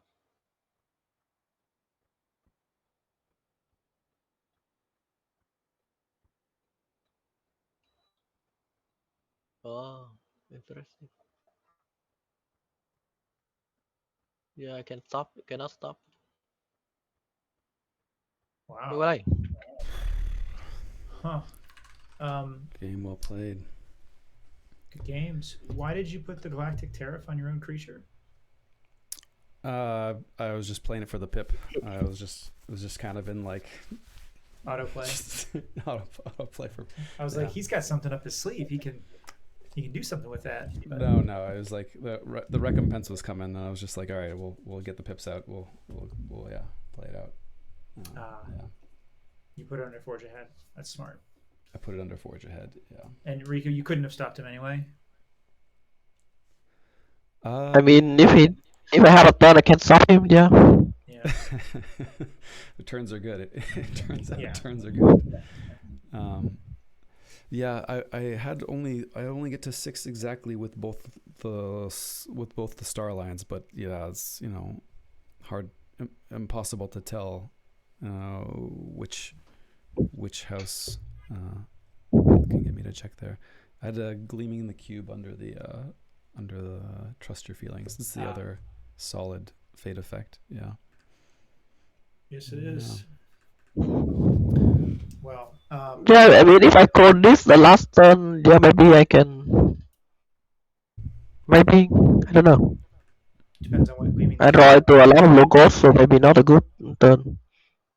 Maybe if the tryhard, if you can arise the tryhard and hits my recompense, then I think I'm just dead. Yeah. I don't think I will. I don't think I will. I mean the what the name of the card? Limit the coup. I don't think limit the coup will let me go on this. Gotcha. Yeah, right now my hand has no this, so it means I will not draw into. I mean, there's no this in my top deck. Interesting. Yeah, interesting one.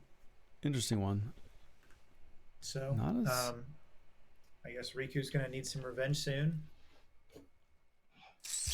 Maybe. Well, glad we got to play though. A full hex set. That was fun. Late night for us too. Yeah. Oh yeah, it's already 1 a.m. What time is it for you right now? It's almost 1. Yeah. Yeah. Oh, okay. So I think we'll sign off on the stream here too. If anybody's hanging out, thanks for riding with us this far. And yeah, we'll sign off on the stream. We'll see you folks around the lab. Thanks everybody. Yeah. Sorry for keeping you guys for so long because of the heads up. We were the ones that said we wanted to see a